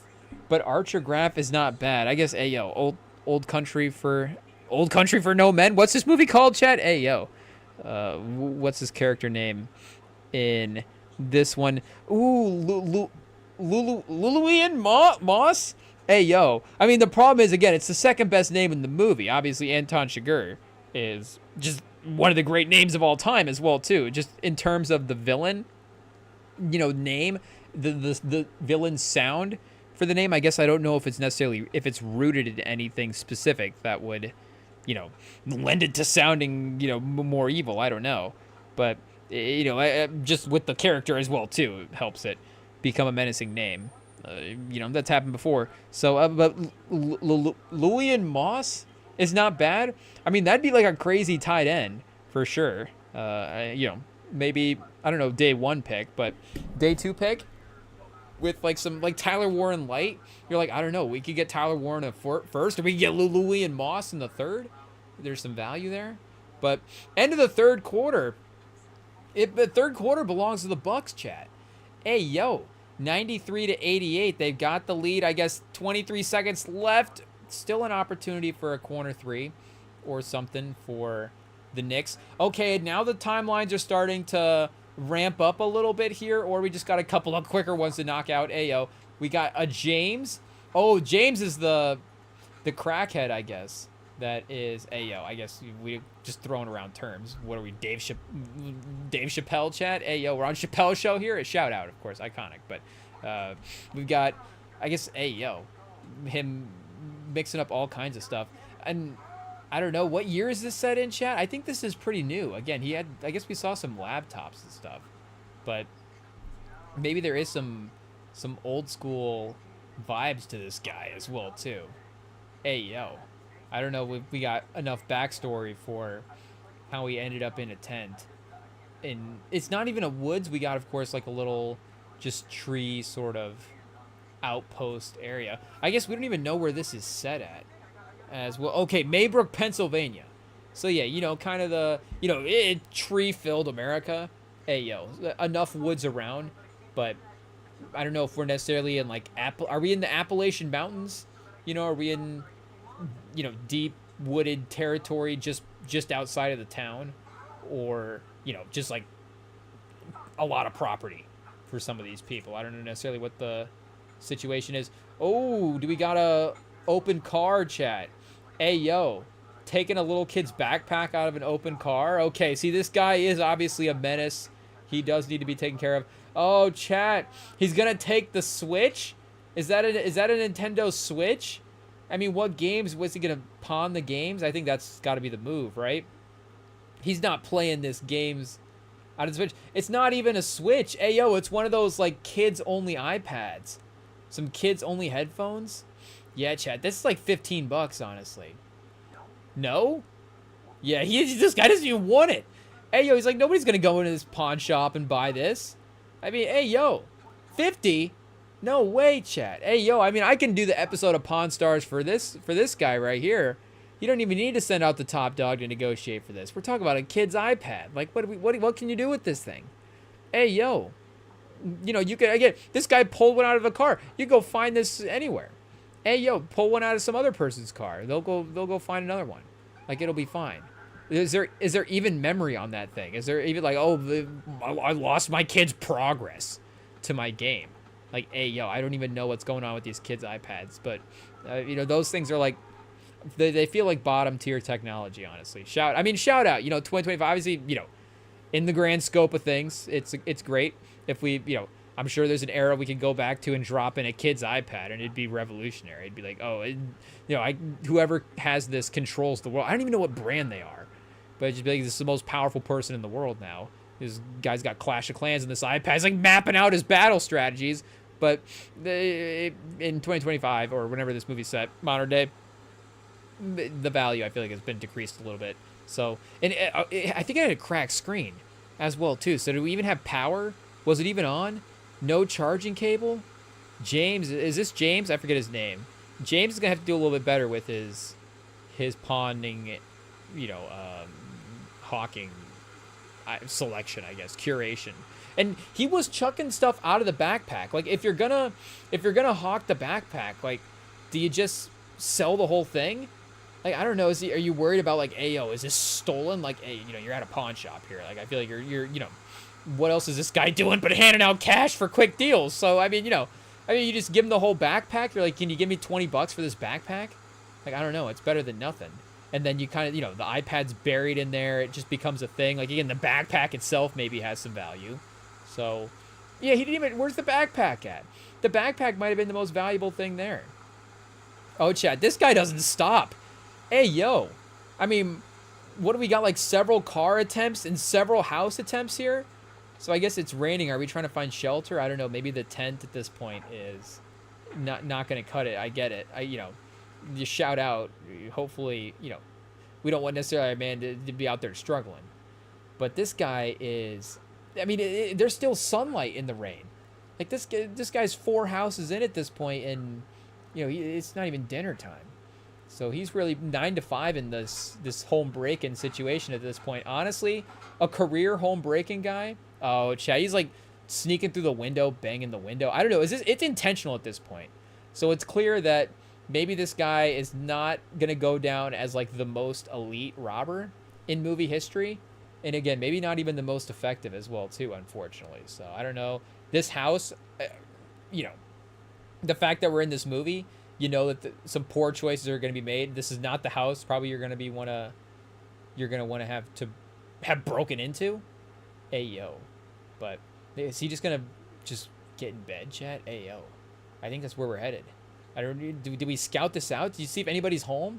Like, I think you've been through one room. Hey, you got to, case the house a little bit, I think. Clear the property? Not necessarily clear the property. Hey, yo.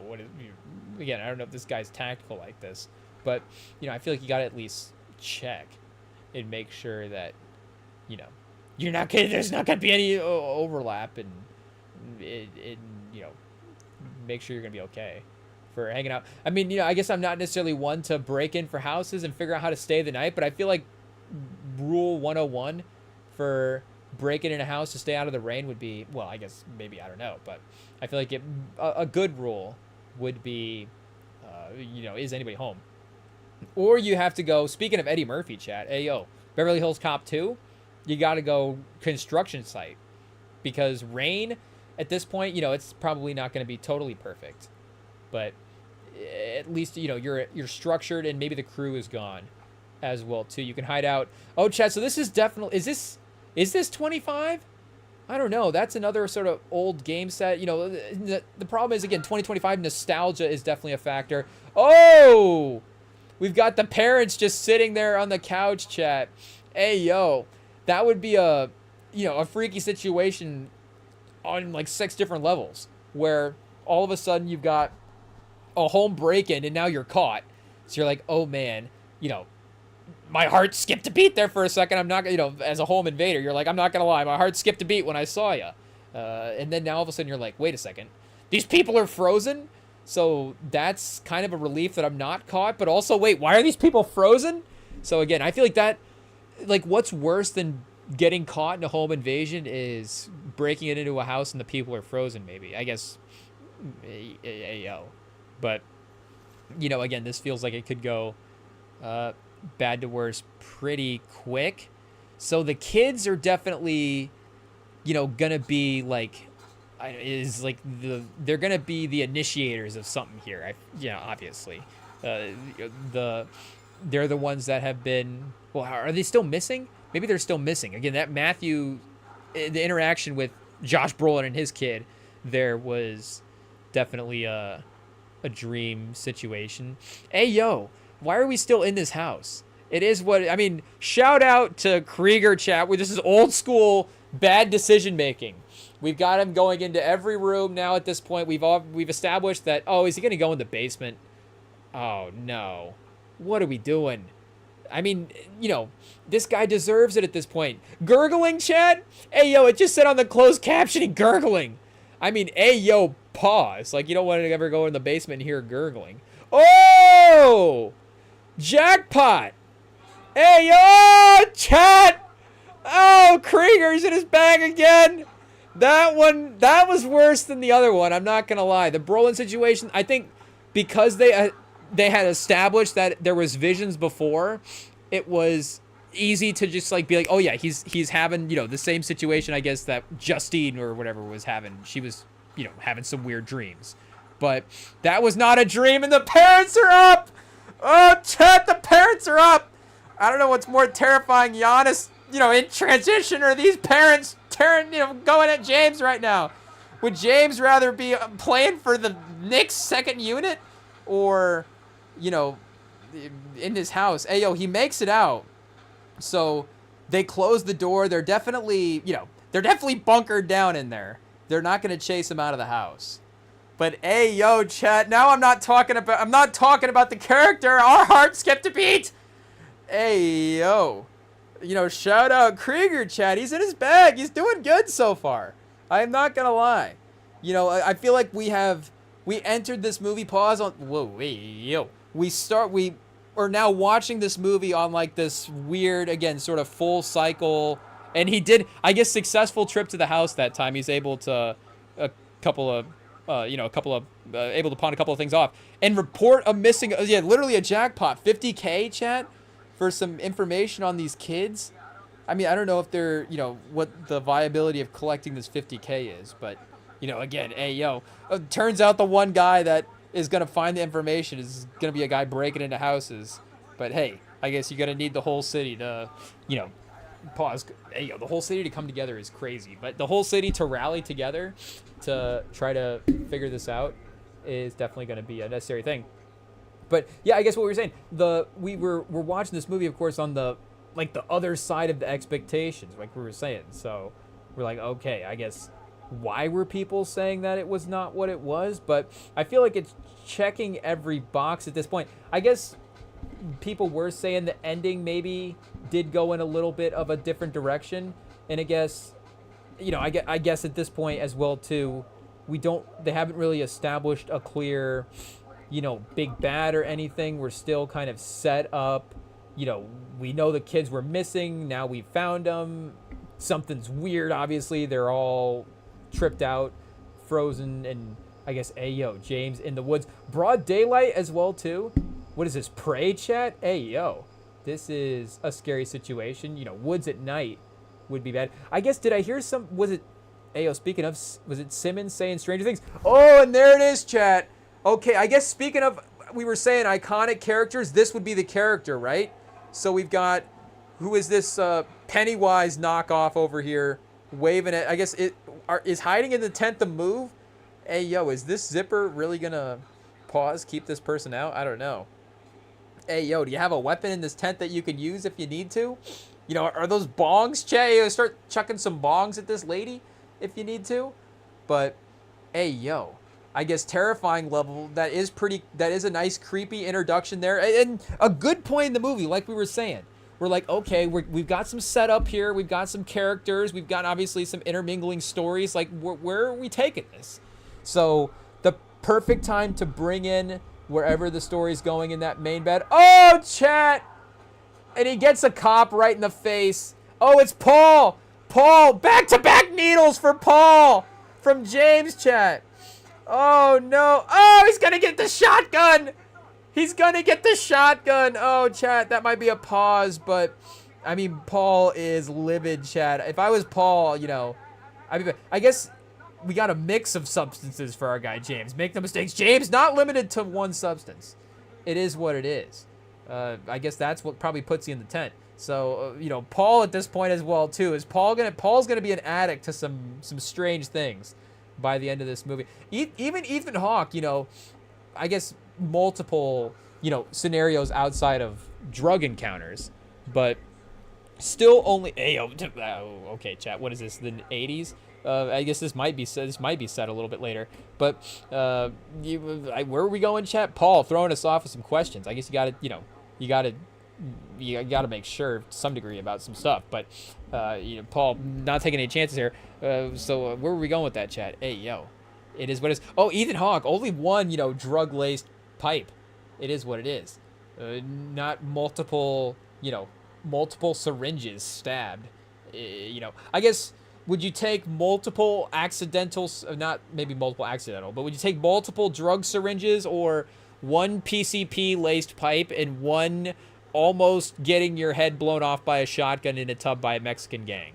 Is sort of the trade-off. Again, you got a couple of different, Ethan Hawke, a wider range of scenarios that he faces. Paul, unfortunately, a bit of a Charlie Brown here, kind of finds himself stumbling into the same scenario over and over again. Do we set the over-under? Is there another... Oh, chat, Paul's going to go into the house by himself? It is what it is. We're 0 for 35 on decision-making right now. It's like Karl Anthony Towns in the fourth. It's like, was Paul going to pick up an unnecessary offensive foul? If you didn't pick it up already, if you're just joining us, we do have also the New York Knicks versus the Milwaukee Bucks on in the background as well, too. 8 minutes left exactly in the fourth, and Towns makes it a 3-point game, 98-101. So, Paul, somebody is, I think it just cut to night. I looked over at the game for a second, and I think the time just lapsed. I was like, wait, why is it dark, and where is James at? But I think he was sitting out there for so long that obviously time passed. So, Paul now... He does enter the house. Oh, chat. That one person entered the house left the house at night, to go after Justine. So Paul on a mission, chat. He's got that that sinner's energy. Looking like this is he's definitely the most aggressive one that has, I guess, gotten turned at this point. So it looks like they got James and Paul. So wait, did they get Justine? What happened to Justine? I feel like we left her storyline. She's kind of okay. And we did have, I guess, no, because Justine Gandy is the person. So Gladys, I think that person's name is Gladys that we're going to get a little bit more familiar with here. And is that the Julia Garner? Who do we have here in the cast that would be? Amy Madigan? I think this might be the Amy Madigan character. Carrie Christopher, I guess. Ayo. Outside of Brolin, we still need to catch up on the rest of the guys, and our guy Benedict Wong as well too. Shout out. But yeah, so I guess like we were saying, I we'll have to see how her story plays out because like I said, Barbarian as well. I don't know. I don't think it had sort of an iconic person the same way that, and Sinners doesn't have like a villain in the sense, or a character like a Michael Myers necessarily. Obviously, spoiler alert. Ayo, spoiler for Sinners. If you haven't seen it, 3, 2, 1. One of the Smokestack twins, of course, does ultimately end up dying at the end of that movie. And I forget what was the other movie that we were comparing it to as well that did have maybe an iconic character in it.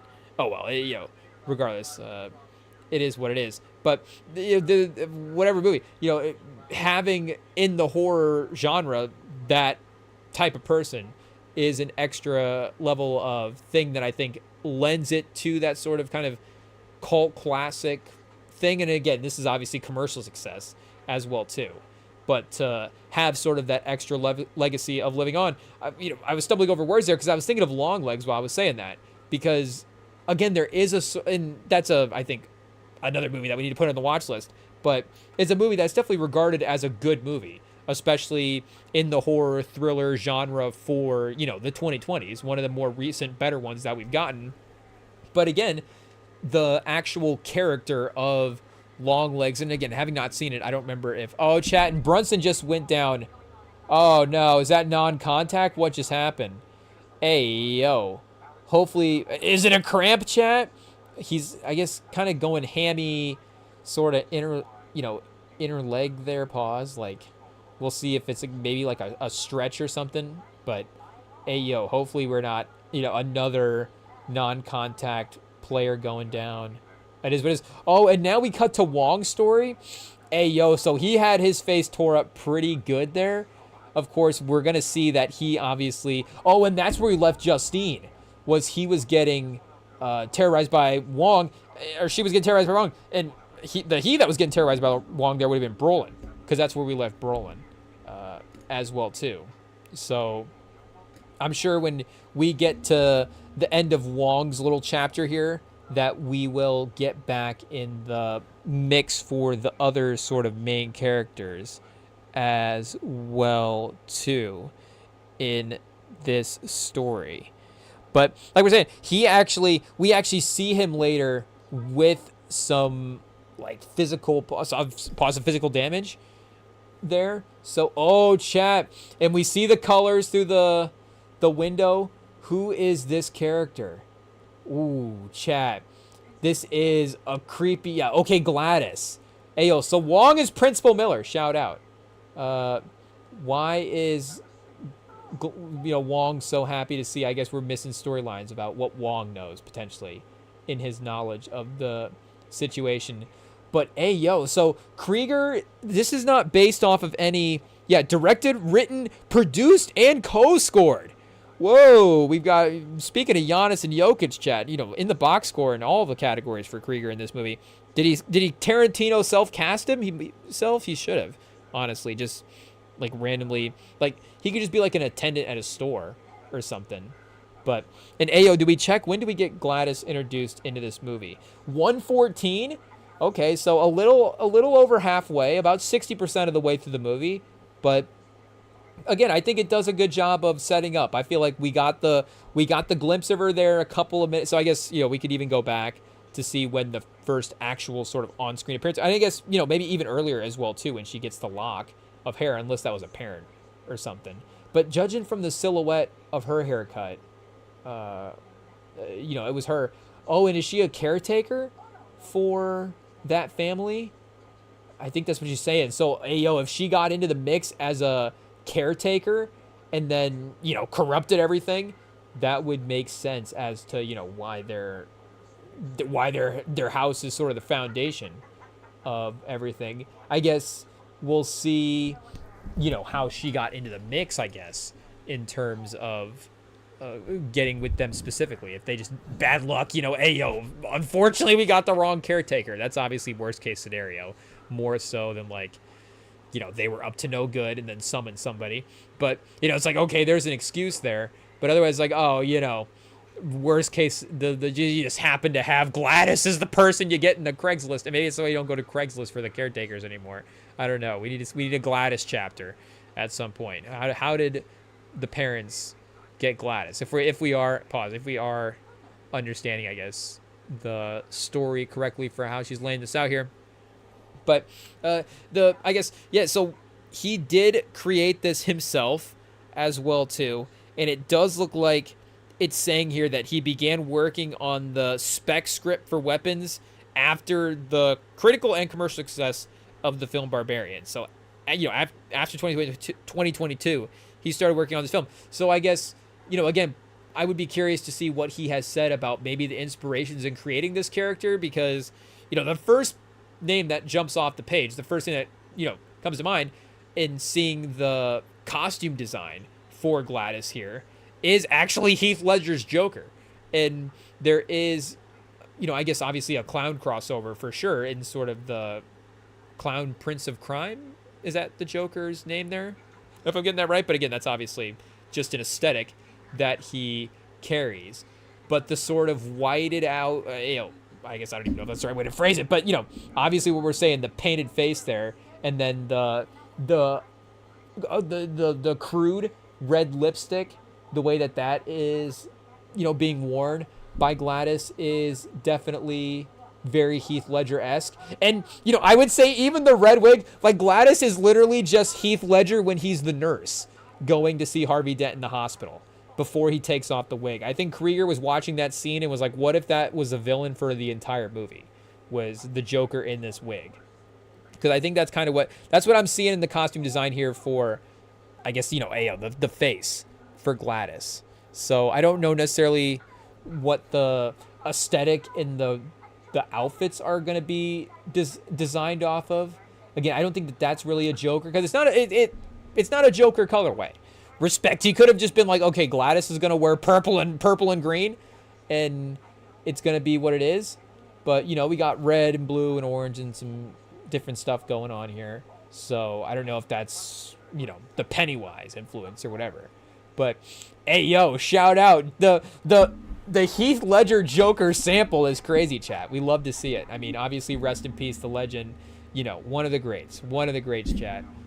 It is what it is. But, anytime we can, of course, pay homage, even if it isn't, it just, obviously makes us think of the legend, R.I.P., then, that's obviously, a good moment as well, too. Pause. But, Milwaukee, maybe.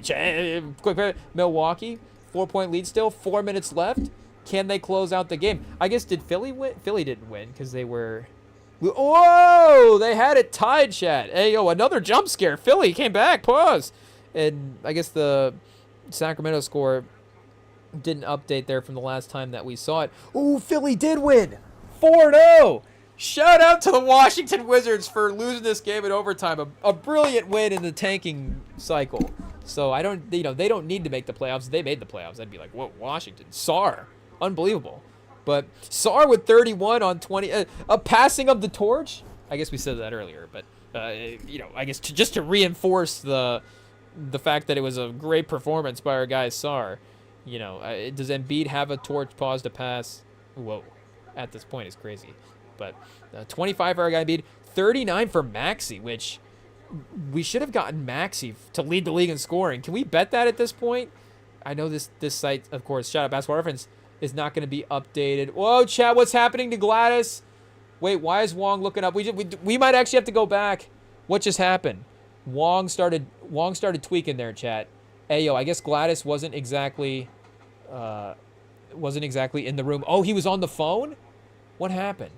Okay. She's in the house. She's got some sort of thorn situation. Oh, she's got the big scissors, chat. The scissors. Are those like some Exorcist 3 type stuff as well, too? Maybe we've seen the right movies. Like we're saying, we've definitely seen the iconic ones. We've tried to see the iconic ones. I don't know what the bell is a remix of, but the Joker carrying scissors. Oh, the bell got him, chat. The bell. So why did Wong go for the bell and not not the guy that he's with there. I guess we didn't get his name, but why did Wong go for it? Now, she's got the hair wrapped around some thorns. I don't know. This obviously seems like some old ritual stuff that would make me uncomfortable. Oh, she snapped it, and he snapped, chat. Oh, man. He's going to, Ayo, pause. Probably not the first time he's choked him out, chat, but, oh, the black vomit. Oh, chat, what is this, like some, look, the oil? We got the motor oil vomit. Oh, the headbutt bludgeon. Oh, chat, Wong. Oh, no, the turn is unfortunate. Unbelievable. Gladys, chat. Oh, she's corrupt. Oh, and that's why he's looking all rough, chat. Oh, no. You hate to see it. Gladys truly is evil. Dare we say an agent of chaos? Oh, chat, the face. Oh, no. Oh, the crunching sound might have to go on mute, honestly. Hey, yo, this is Kreger, we get it. The man is down. Pause. Hey, yo. My goodness. Wong, chat. We have to take a moment of silence. Oh, chat, now she's been saving Justine's hair. So now she puts Justine's hair around the thorns. Now she's going to snap Justine. Oh, no, those are the victims. Oh, so she cut the guy's hair, and the bell initiates some sort of, like we're saying, hypnosis, and then she can choose who they target. Oh, chat, this is diabolical. And, oh, we're going to have to look away. They're going to go one more shot to the guys, to the aftermath. Oh, chat, it's not good. Oh, it's looking like the team's OKC left in the wake of their season. Hey, yo, the point differential, chat. Wong clearly now at this point. I mean, like we said, give him the Oscar, chat. The bugged eyes and the crazy face. I mean, this is top tier stuff right here from our guy Wong. You'd be, of course, terrified seeing this guy run through the city. I don't know how many times the cops got called. Unfortunately, the cops are Paul. So, you know, the force is a little corrupt at this moment. So, yeah, here we go. We're caught back up. And so, fortunately, Justine was able to make it out. I don't know why he didn't go straight to the headbutt maneuver there as well, because make no mistake, it did prove to be quite effective. And to be honest, is this one of those, do we have to start, details for the story? Because and maybe this is the curse, Wong being under the impact of the curse, because I don't know how you inflict, if you're going with your own pause face to face with that guy, I don't know how you're able to inflict that type of damage on him and not get that any type of damage on yourself. Not to say that Wong made the outer okay necessarily, but again, for him to still be alive enough to have a face as well too is terrifying. So, oh, Brolin! Hey, yo, chat. I don't know if we get a targeting on Brolin. It's a good thing he's not in the NFL, but that was kind of honestly perfect form. Tackling Wong right into the cooler. Unfortunately, Brolin might have more recovery time from that than Wong. But Justine's got some jets as well, too. The scouts might take notice. Oh, chat! That might be the first time somebody's actually made it into a car in the right amount of time in the movie. Yeah, so clearly, obviously, we're super powered here by the curse, because he's able to go 2 punches into the car window and break the car window. And now we've got him going, I don't know if, hey, yo, we got him going full Naruto, chasing after the car at this point. I don't know if Krieger necessarily had to tell him to run like that in the directorial guidelines. But another, I guess, iconic thing he's chosen to sample here as part of his movie. So, again, I guess if you're going to sample the Joker, oh!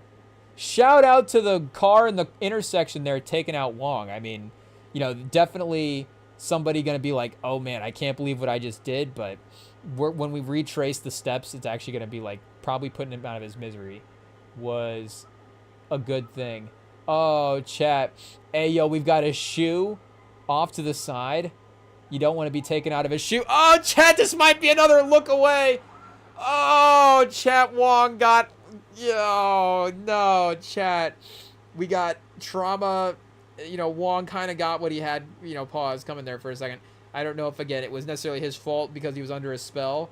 But if we're just going about damage inflicted, eye for an eye, chat, it was a little bit more than that. Hey, yo. So, tough one. Shout out Wong. Great run in the movie. But unfortunately, Gladys got him. So we'll see.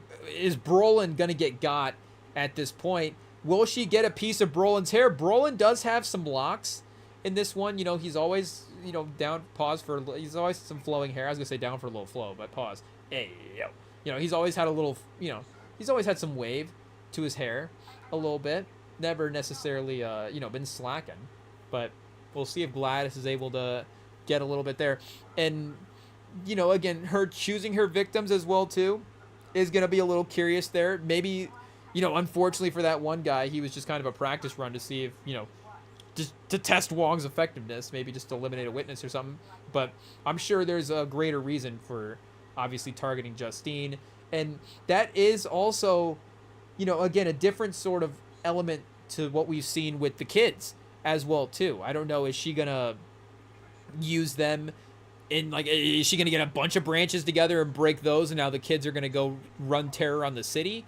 Also, if your army's going to be kind of blunt force trauma like that, I don't know if having, 10-year-olds is the way to work. You have Brolin right there. Brolin might be #1 draft pick. If Headbutt is, hey, yo, Brolin's got a noggin, make no mistake. If Headbutt's going to be top, if this curse is going to get headbutting as its go-to move in the package, then Brolin's got to be a #1 draft pick. Again, hey, yo, he's going to be able to do some damage with the forehead right there. It's really, if we're going forehead rankings, it might be Brolin, right behind Peyton Manning, pause, in that power ranking.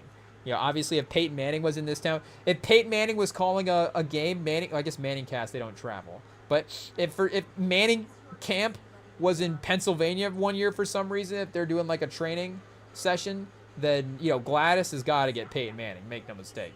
He is going to, be an all-time villain in this scenario. But, yeah, otherwise, Wong's a good pick as well, too. We've seen it as well, so it's difficult to say he's not.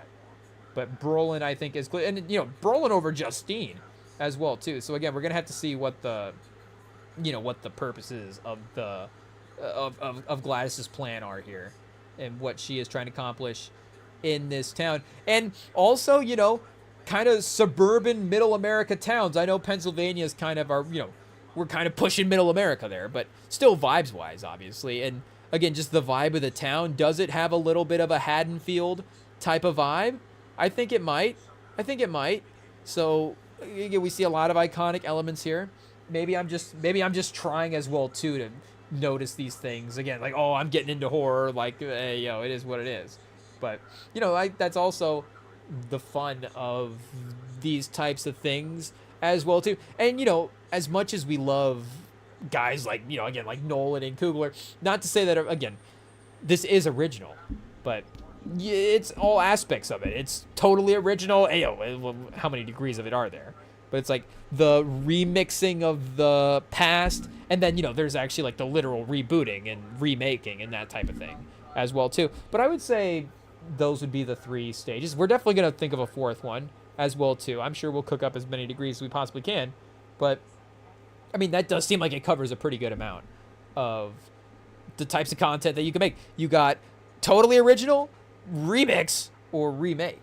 Hey, yo. So, yeah, it does feel like there's probably something between original and remix as well, too. Maybe it just depends on what kind of terminology you're using. But, hey, yo, it's Giannis chat 1 of 1, right? I don't know if there's a... But is Carl Towns a remix of... I don't know. Carl Towns is, shout out. He's pretty, in a way, 1 of 1. Just a great 3-point shooter. As well, not just a great 3-point shooter, but, for his lethality... Is lethality a word, Chet? It should be. Hey, yo. I would not consider us a thesaurus guy, but we might be cooking with that one. That honestly, it might be a word. Lethality? The lethality of Towns from 3 is, obviously pretty elite. So that does, I guess, hey, yo, is Towns a remix Dirk? I don't know if that's, that starts getting sketchy there. But now we're going to see Alex's storyline here, chat. So, now we get to actually see what happened to these guys that got him wandering around at 217 Was it, what was it, chat? What was it, Gladys? Obviously, I guess it was Gladys. But did she get like haircuts for everybody? Did she go into the barber shop and sweep the floor? And why does this guy look like the main character from Hogan's Heroes? Who is this guy, chat? We might have to look at the cast list. I mean, speaking of, was his name also Hogan? Speaking of characters' names that are the same as the actor name, I guess maybe, no, Bob Hogan. Was Bob Hogan the character, chat? What's the name of the guy that played Hogan's Heroes? I mean, speaking of R.I.P. as well, too. Unfortunate ending for that guy. He, I don't know if we have to get into his story. Oh, Bob Crane was his name. So maybe Bob was the only similarity there for the characters. What was his name? Oh, yeah. So Bob Hogan was the name of Colonel Robert Hogan. And Bob Crane was the name of the actor that played him. So you know that the character is iconic to you when your Wikipedia page is your character. So, I mean, shout out there in costume. And yeah, I don't know if we go for the, the private life and murder tab here, chat, but ayo, it's there. And shout out as well, too, respect to the family and respect to everybody involved. So that's just, we don't have to necessarily read it here. But it is, obviously unfortunate set of circumstances all the way around. So, we've got was that a prayer circle or a winning circle for the Bucks? Did the Bucks just won. Okay, it's like, wait a second, somebody just like get tragically hurt? What just happened? So shout out, Milwaukee locked in. Maybe it's why they're winning, but good win as well too. Home win against the Knicks is like okay, we're here for the Eastern Conference. I think it was clear that because of how good Giannis is, obviously that they were being disrespected in the odds in, like we're saying, the greater scope of their conference. But it did become one of those things as well, too. It's like, what does it mean if they're the third best team in the conference? Does that mean that they're going to be, again, are they going to be in the conference championship game 7, losing to whoever's going to win the finals out, losing to New York? I guess, whoever's in the West at this point probably going to win the finals. But, are they going to be losing in the Eastern Conference Finals game 7? Or are they going to be out in the divisional round? And yes, you could make a case that the best team out in the divisional round is the third best team, but also... And that would still be kind of a good season, but what does that really mean? Again, does that make Giannis happy if their divisional round exit? So, again, it's like maybe it's just the degree of them winning the East versus them being really good and really competitive in the East. But regardless, like we're saying, they're obviously not, 7th, 8th in the East. They are a top-tier team with Giannis as well, too, clearly still playing on an MVP level. They are going to be a threat to deal with. And the roster is... Again, maybe a little home court. I don't know if we start looking into the splits after a couple more games and see where we're at there. But it does have a competitiveness to the roster. And more importantly, like we're saying, it works around Giannis. It's clear that the spacing and the toughness of these guys, and there's a offensive creation that they all have a little bit that they can get to. Like, there's enough there that, as long as Giannis is putting up 40 and 15, they'll be okay. But again, it's like... It's not fair. Yes, Giannis can go out and put up 40 and 15, but also, hey, Giannis, you can put up 40 and 15. So guess what? Hey, you get to have awesome stats. Whoa, somebody not looking good in that bed, chat. Ayo, pause. Whoa. Maybe kid going into some rooms he shouldn't pause. But, yeah, shout out. So, I don't know. Do we have to... I think Peacock might switch it over for us, but I know the Warriors were up next, so I don't know. The Warriors becoming the unofficial West Coast team of Peacock. Pause. But I think they, of course, primetime team, Steph Curry. They are on the slate up next. Yeah, Warriors-Clippers.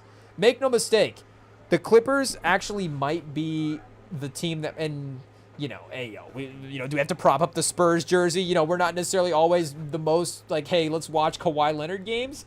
But they might be near the bottom for our watch list this year. It is what it is. And we do also... in terms of, and I guess we're just calling them a bottom tier team. They could still be like a decent playoff team. Maybe if they, all the pieces go together right.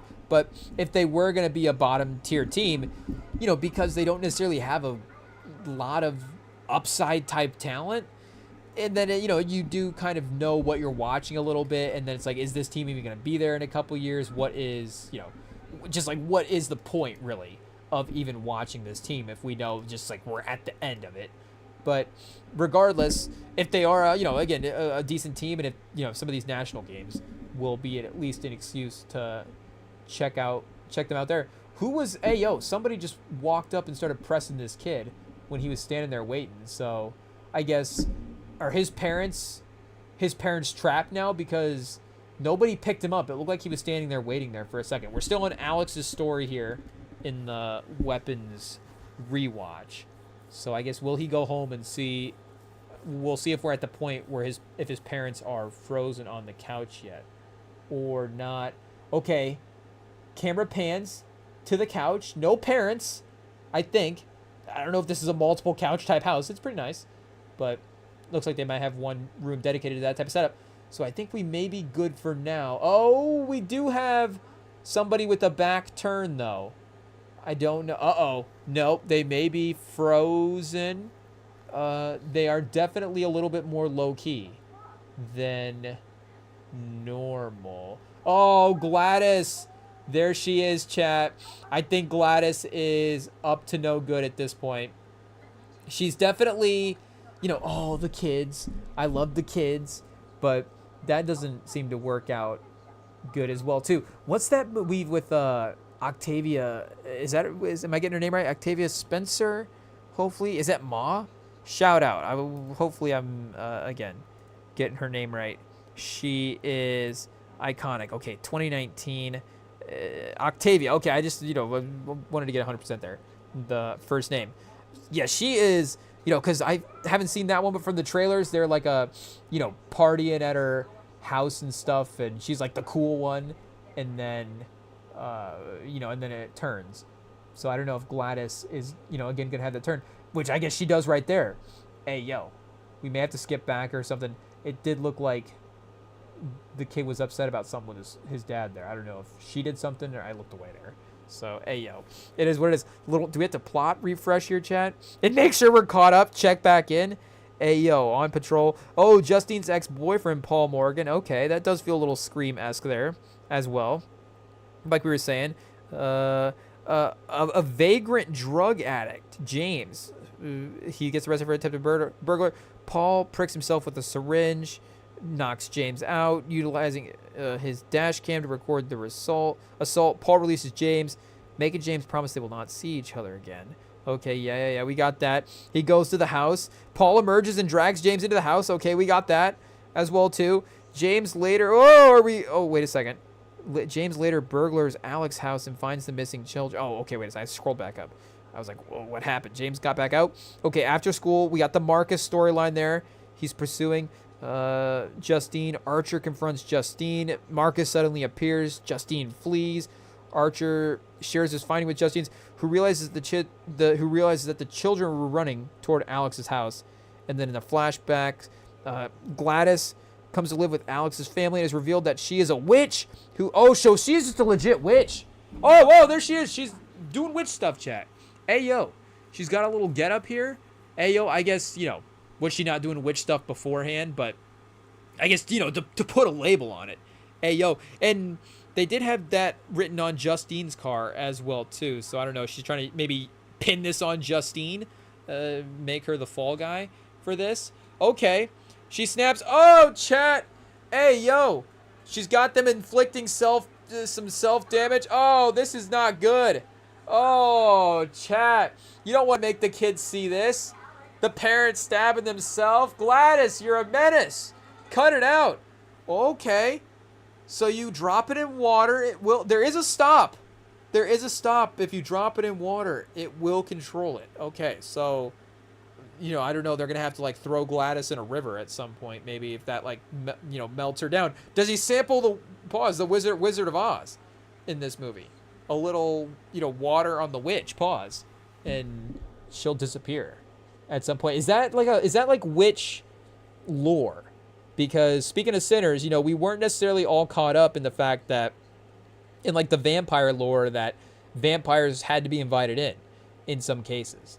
So I don't know if that's necessarily a classic witch trope that if you throw some water on them, they may melt. I don't know. But chat. I was almost said something that got us canceled there, but we'll keep it moving. Hey, yo, you'll just have to fill in the blanks and see what it is. Okay, I scrolled down the plot. I wasn't reading, but I was like, wait a second, did I scroll too far? So we'll see. Did I see dead? I guess, hey, yo, somebody's going to be dead. Hot take. I mean, maybe these parents aren't going to make it out after, self-inflicted fork wounds to the face. Not great there. So, yeah, Alex, a little traumatized. Not necessarily going to be probably his brightest day of school. That's for sure. No scene of, like, the teacher being like, Alex, knock it, what are you doing? Pay attention. So that would have been an interesting, like, oh, Alex is now going to be driven mad because, but they don't know necessarily that this home situation is all messed up. And I'm trying to remember if we saw the parents, with the cuts and stuff like that when James was looking at them earlier as well, too. I guess it was kind of dark. I wasn't necessarily locked in on the detail there or, having to know to look out for that type of stuff. But I'm sure if we went back, we would see the, all the lacerations and stuff, the continuity there. I'm sure all works out. Oh, chat, Gladys has got this room corrupted. Hey, yo, this is full, witch, seance type stuff. You'll need to feed your parents their soup in the cabinet. Yeah, so we still need a game plan. We still need a game plan. We still need a motive outside of the fact that, I guess it's witches. It's what they have to do. They have to curse, chat. They have to, cast spells and, do these types of things, I guess. But maybe there is some reason that she's targeting the town or the families as well, too.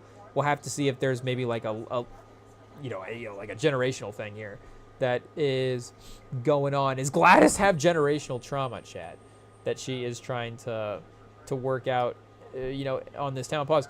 We'll have to see if there's other greater motives.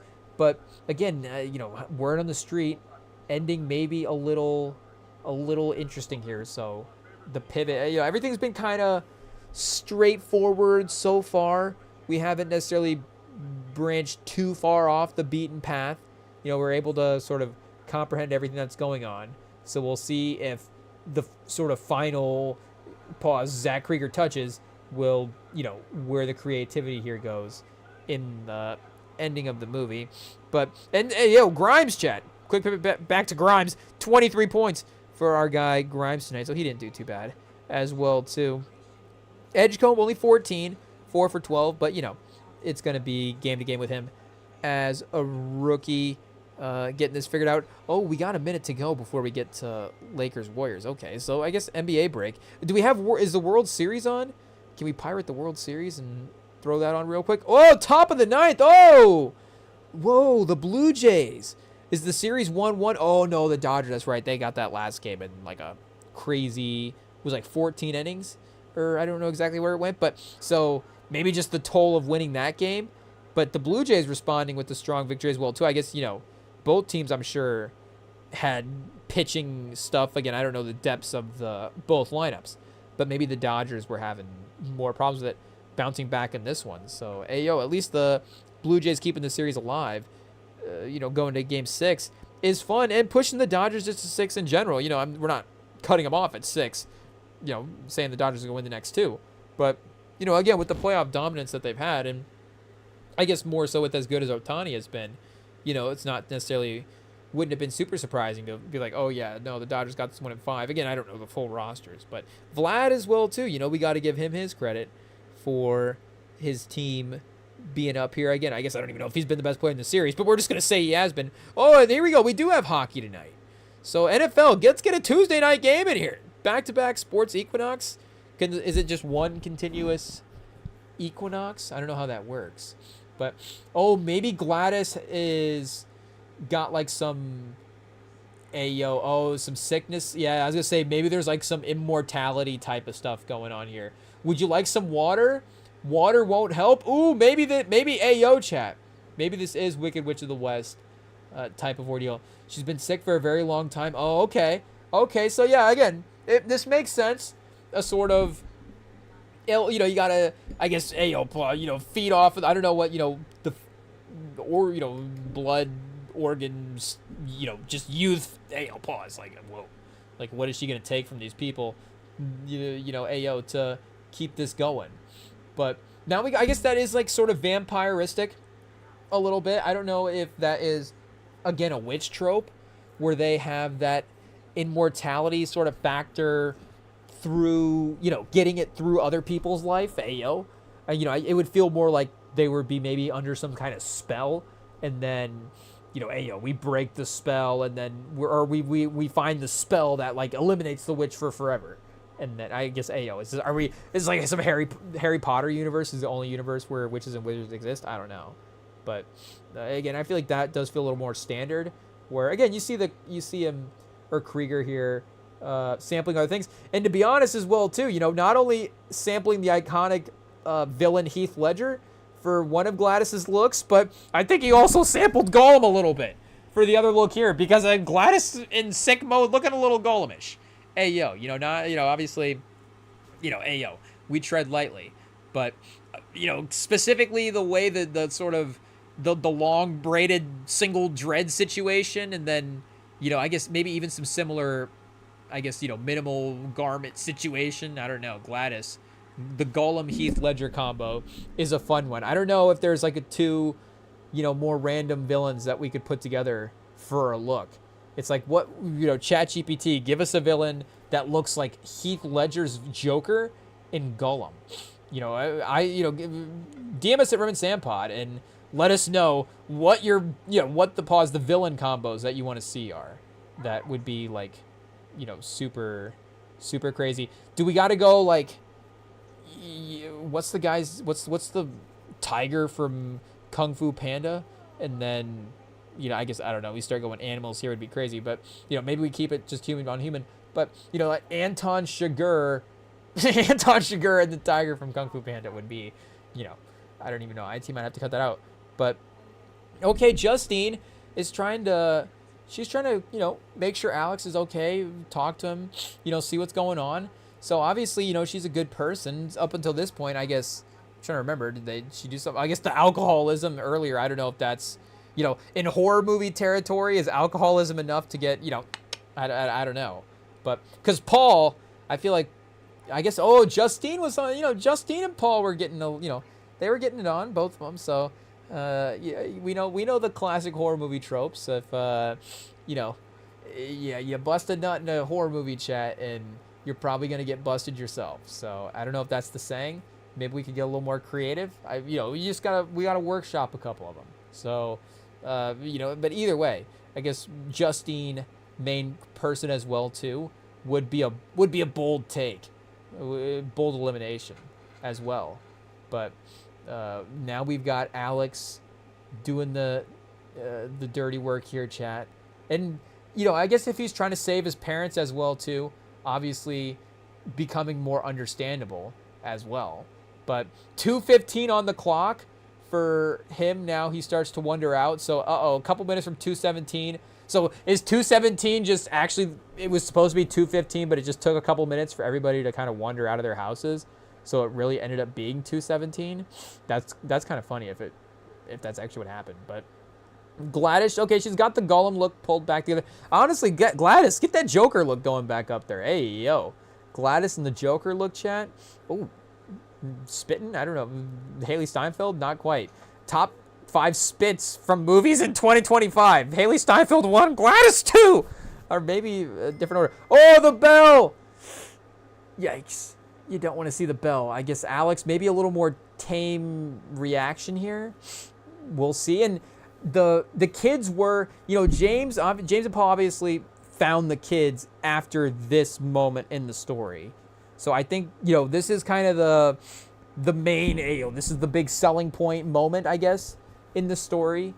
The big marketing moment in the story. And a good, the marketing moment, I feel like, has been a little bit of a thing in 2025. Horror, again, there is a difference in, obviously what the movie is. Is it based on these jump scare moments and stuff? Are you showing too many of those good jump scares in the trailers? In action movies, showing some of the set pieces and just in movies in general, revealing too much of the movies in the marketing of the movie is just a chronic issue in 2025.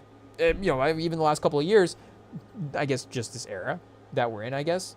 But this sort of moment, the big tagline moment, is kind of the end of the movie, honestly. So again, not necessarily super surprising there, but the fact that, again, we were able to get so much build-up and story leading into that, actual, oh no, what happened? And I guess in some ways, again, we haven't necessarily in terms of time, obviously, gone too much forward in time from that.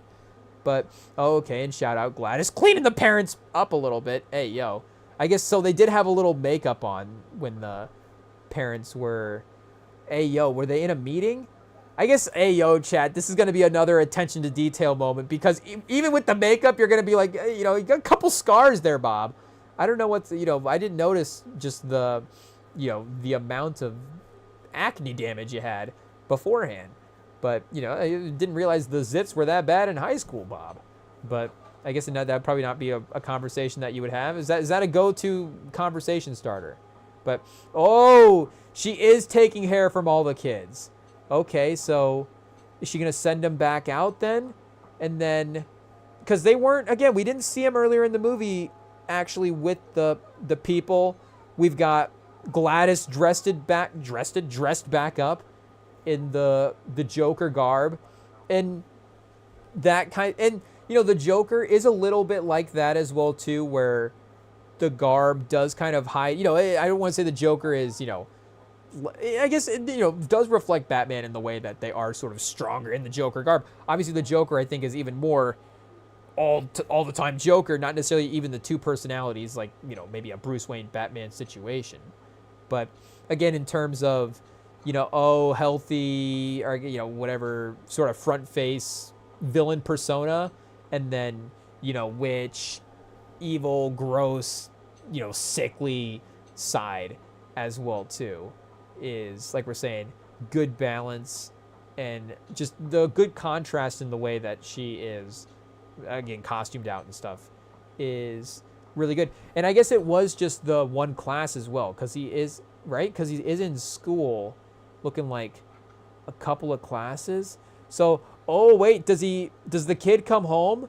Okay, yeah, the officer, there we go. The officer, I think, has been got at this point. I guess we don't necessarily, well, I guess we didn't see Gladys hypnotize the officer, but we know that the bell was going to be involved. I'm sure she's probably cut, some hair off of the officer at this point as well. Make no mistake, Gladys knows the routine by now. She is locked in. But he hasn't gone back out and dragged in James yet. And, whoa, is that James there? Wait a second, maybe never mind. Is this a different day? Whoa, chat. I think this is going to be the part where we kind of shut down in the live stream as well, too, because it's like, okay, we got to lock in. Plus, your boy's a little scared. I don't know what, I guess the parents are, obviously been creepy for a couple minutes now. But obviously, Alex hasn't really been got yet at this point either. So I don't know if they're going to take out a kid, Hey, yo, I guess, it's happened before. Was Children of the Corn influence? But, Alex, we like Alex at this point. Alex is a cool guy. I think he hasn't done anything wrong. Man deserves, I think, the life ahead of him.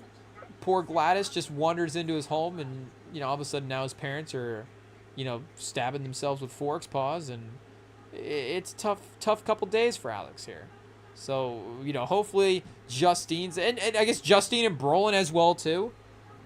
Again, there's a lot of people alive. I guess Paul, shout out Paul, shout out James. Fun people. But I wouldn't say character-wise we're too attached to them making it through the end of the movie. But, Brolin, again, Weapons 2. We want Brolin in Weapons 2. Justine in Weapons 2. I feel like we could use a little more story with Justine as well. She was definitely the focus of the beginning of the movie, but we haven't really been with that side of the story for the second half of the movie. So, the last couple of minutes here to tie it all together, I'm sure will bring her back in a major way as well.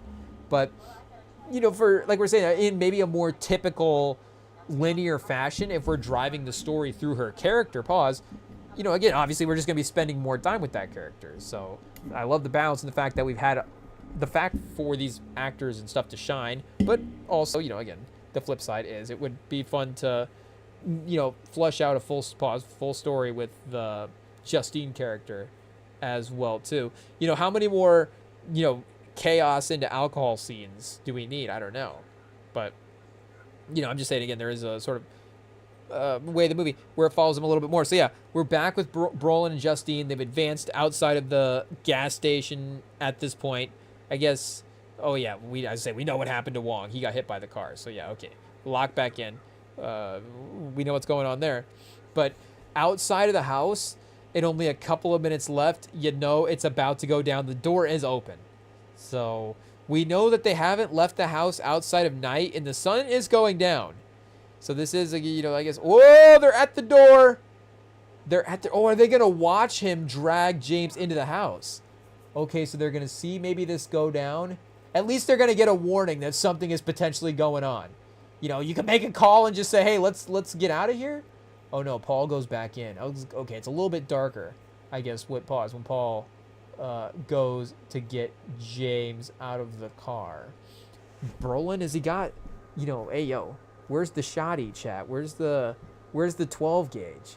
You gotta, hey, yo, I feel like we've seen enough at this point. You gotta have a little backup if you're going into a situation. I guess there are kids involved here, so, maybe you just have to risk it in the hand-to-hand sphere. Can you get to Gladys? Pause before she gets the bell. I guess we'll have to see a sick Gladys, ancient, sickly Gladys. Will she be able to keep up with Josh Brolin? He's, like I say, he's been through the galaxy collecting Infinity Stones. He's been across the border transporting people from the cartel. He's really, had a lot of training going into this movie. But Gladys, the supernatural, and no Infinity Stones to counterbalance, it is going to be a little bit of a tougher scenario. Oh! Is Brolin gone crazy?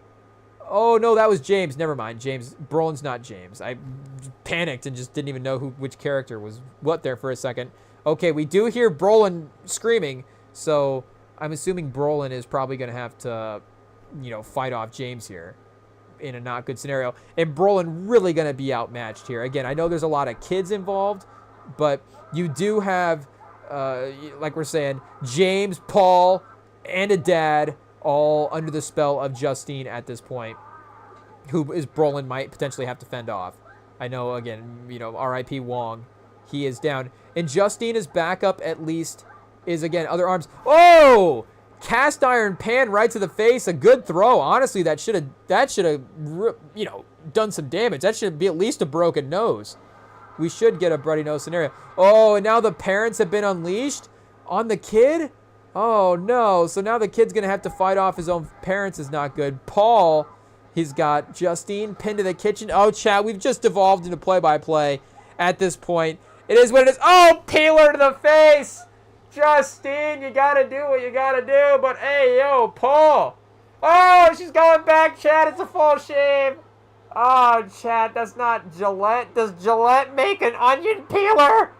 Man, it would have been convenient for a moment like that for Paul, but I mean, I think Paul's got to be stopped. So, unfortunately, sacrifice some facial skin cells, and it is what it is. I guess we'll see if they're able to break the spell, and if Brolin throws this guy across the couch. Brolin cannot get beat up too much in a movie. That's like we're saying. Brolin hasn't lost a fight in a movie in a decade. So is Brolin going to die for the first time in 10 years? Imagine. What a twist. Killing Josh Brolin. They've got him pinned down to the basement right now. He will at least see probably the kids trapped. So he got close, chat. You got to give him credit. But James has got him down bad. Oh, the parents are busting through the door. Chat, how is this going to end? This is tough. This is a bad spot because we don't really have any characters left to save these guys. I guess the kid is going to have to step up and really do something dramatic in this moment. He is in the room now with Gladys, so it may honestly have to be Alex, is going to have to take down Gladys. Paul, Oh, Justine's got the Glock to the neck, chat. The blicky. Oh, did she get him? I mean, she definitely got him, but Paul is not going down. Oh, man, chat. You get chat, the blicky to the throat, and he was still up and going. Yeah, that curse is OP, chat. We're going to have to P-test all these guys afterwards because this curse is, really powers these guys up. The fact that Brolin is... Oh! James, chat. R.I.P. James. Justine's not playing. Hey, yo. I got to say, again, Krieger, there's been some stereotypical bad choices and some horror trope sort of maybe this person shouldn't be wandering into this spot. But Justine just, straight execution on these people is maybe a good twist as well, too. You could see a maybe, hey, I have a gun and I'm just going to hit this person over the head with it type of horror type of move. But no, Justine, unfortunately, again, James has to be, I guess, unfortunate byproduct here. I guess I don't want to, what term to use. Don't want to, obviously diminish a life. But, James was a little corrupt. Oh, chat. Alex is going to have to get some witchcraft situation here. Oh, could he cut Gladys's hair potentially? And maybe... Oh, the wig! The wig, chat! Can he get the wig? If he gets the wig and then wraps the wig on the twig, and then maybe he can rig the Sidge to, maybe be big. And I don't know. Hey, I'll pause. I don't know, but... Oh, chat! I think they might have just got Brolin. Somebody just jumped out of the corner and got Brolin. It is going to have to be the wig. Oh, chat. You hate to see the kid have to get corrupted like this, but I guess fortunately for him, he was watching film. Oh, and that's right. That was, I guess, does that make it? Oh, Brolin got. Justine's going to have to get Brolin, chat. Hey, yo, I guess... Does it make it easier or harder, pause, for Justine that was her ex-boyfriend? I don't know. I feel like you're like, okay, R.I.P. the good times. But, maybe there's some emotional attachment. That makes it a little bit more difficult as well. So, Gladys maybe leaving the wig laying around is a little bit of some, a rookie move. For Gladys, especially with the way she looks right now, maybe just put that wig on just to, help the situation. Oh, chat, and she knows. She knows she got. Alex, chat, the kid. You love to see it. Oh, it's all the kids, chat. All the kids going after Gladys. Oh, that's a good twist. Chat. Krieger. I guess there's a couple minutes left, but I think that works, chat. That is good. We'll see if they actually, is Gladys Michael Myers here? Is she going to survive, 17 shots to the head through the course of a movie? Right through the house? This poor family is going to get stampeded by these kids. Yeah, hey, yo. It is what it is. Some window replacement maybe could stimulate the economy in times like this. But, I guess the situation is probably not the one you want to have go down. But at least the kids now are targeting somewhat of the right person. I guess the only way to stop it would be if this guy if Alex accidentally drops it in the sink. And to be honest, for a sickly Gladys, the fact that she's now run probably a good 100 to 200 yards at this point through multiple obstacles and has continued to outrun these kids is impressive stuff.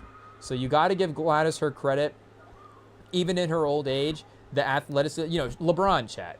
The athleticism is still at a peak. Though this kid's got her. DK Metcalf, Buda Baker, Gladys. I keep almost calling her Gladys Knight, chat. Gladys Knight, can she get into the end zone? Is Gladys Knight responsible for all this? I don't know. Okay, one of them got her, chat. We've got a clear leader at this point. So, she was way ahead. Shout out. Hey, yo, the scouts were hopefully watching the ring camera footage of this because we're going to see Gladys, we're going to see that kid be a good 4 or 5 seconds ahead of all the other kids. And apparently the curse doesn't stop the other situations. So at least, the terror has been eliminated. A tough go of it for Gladys, but, she had it coming. It is what it is. So again, we'll see. Oh, chat. Hey, yo. Chat, the eyes, the ears. Oh, chat. Speaking of the Wizard of Oz, we got a scarecrow situation. Gladys, a little bit of me over there, a little bit of me over there. Oh no, chat. We'll have to see how I guess Justine gets out of it. Oh, I guess she won't. Does Archer snap out of it afterwards or no? Because it looked like Justine, maybe if we're going best case scenario, is just unconscious. Or is it the fact that Gladys is dead now? Everything is dropped. Because Brolin's like, okay, I'm back. I'm good to go. Maybe he was just pretending, chat. Hey, yo, maybe he had maybe he had some beef with Justine from earlier. I don't know. But I don't know if Justine knows that he's back, because we'll see if she's able. Oh, nope, she's not going to chase him down. She's going upstairs. Okay. I feel like, chat, if you made it with us this far, shout out. Thanks for sticking with us for the play-by-play portion of it. But it is what it is at this point. We're still waiting for Warriors Kings to start. We're not going to get that on in the background for a couple minutes while we watch this as well. So I guess no basketball at the moment. We've just got a little focus here on the end of the movie, but no kids returned yet.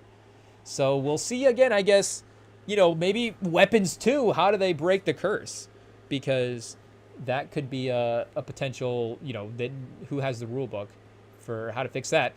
And the witch setup is still, oh, chat, they're going to be outside. They're going to be standing all outside the body. Oh, you can see the bloody print in the lawn there. Hey, oh, that could be gruesome. Krieger, don't show it.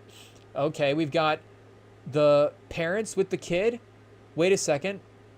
Is all well? Okay, maybe once Gladys got, then all is well. I think maybe the kids, unfortunately, are just traumatized. It is what it is. I don't know how you necessarily be like, this is not your fault. Yeah, actually, did you do a good thing here? I don't even know what the conversation is for the kids. This might be, and I don't know, there have been, speaking of Exorcist, Conjuring, the hey, yo, chat, what did the closed captioning just say? Whoa! It just said Alex's parents are being fed soup, but not by him? Hey, yo. I mean, shout out, but that's tough stuff. So, yeah, hey, yo, Weapons, chat. I gotta say, Sinners really was an iconic movie and such a great experience to go see. Like we're saying, just great cast, the creator, people that, a real moment that was difficult to top. But Krieger is 2 for 2 in his films. You can't deny it. You can't deny it that it is a great film. For a horror film, I think it accomplishes a lot of stuff. I think it was good in setting up some of those jump scares, like we said, iconic. Gladys is a fun character as well, too. I think because she dies, and because this is potentially her one movie, it is interesting, sort of, again, her, now, again, looking back, runtime, her presence in the movie as well, for maybe how important she should be to the movie. But overall, I think it is, again, well-crafted. Krieger is, clearly, Ayo. If he needs the Rem and Sam pod stamp of approval, he's got it with that one. Shout out Weapons, definitely a win, chat, though. Again, when we do the list and we get technical, does it even matter? At the end of the day, good movies to watch is, what we need. So shout out. We got another one, chat. Krieger, Weapons, approved. It is what it is. But yeah, we got, I guess a little Warriors Clippers game to go watch here for the nightcap as we wind down. We will, of course, be back Friday. More NBA, maybe more movie stuff in the background. I don't know, spooky season. Chat, I guess, hey, yo, Halloween? Are we going to be up and going on Halloween? We might be, chat. We might be. We'll have to see how the schedule shakes out here. But you can, of course, follow us live here on the YouTube, Rem and Sam Pod here on the YouTube. Of course, being a podcast, it does, shocker, go up on the actual podcast feeds as well, too. It'll get there eventually, chat. Those live streams will get posted there. They should be up to date, and you can follow it on all of the major platforms, of course, Spotify, Apple, and all the other ones. And you can message us at Rem and Sam Pod on Instagram. The DMs are open over there as well, too. So, ayo, chat, shout out. This was a fun one. We'll be back, like I said, Friday. It'll be another fun one, and we can't wait to see y'all.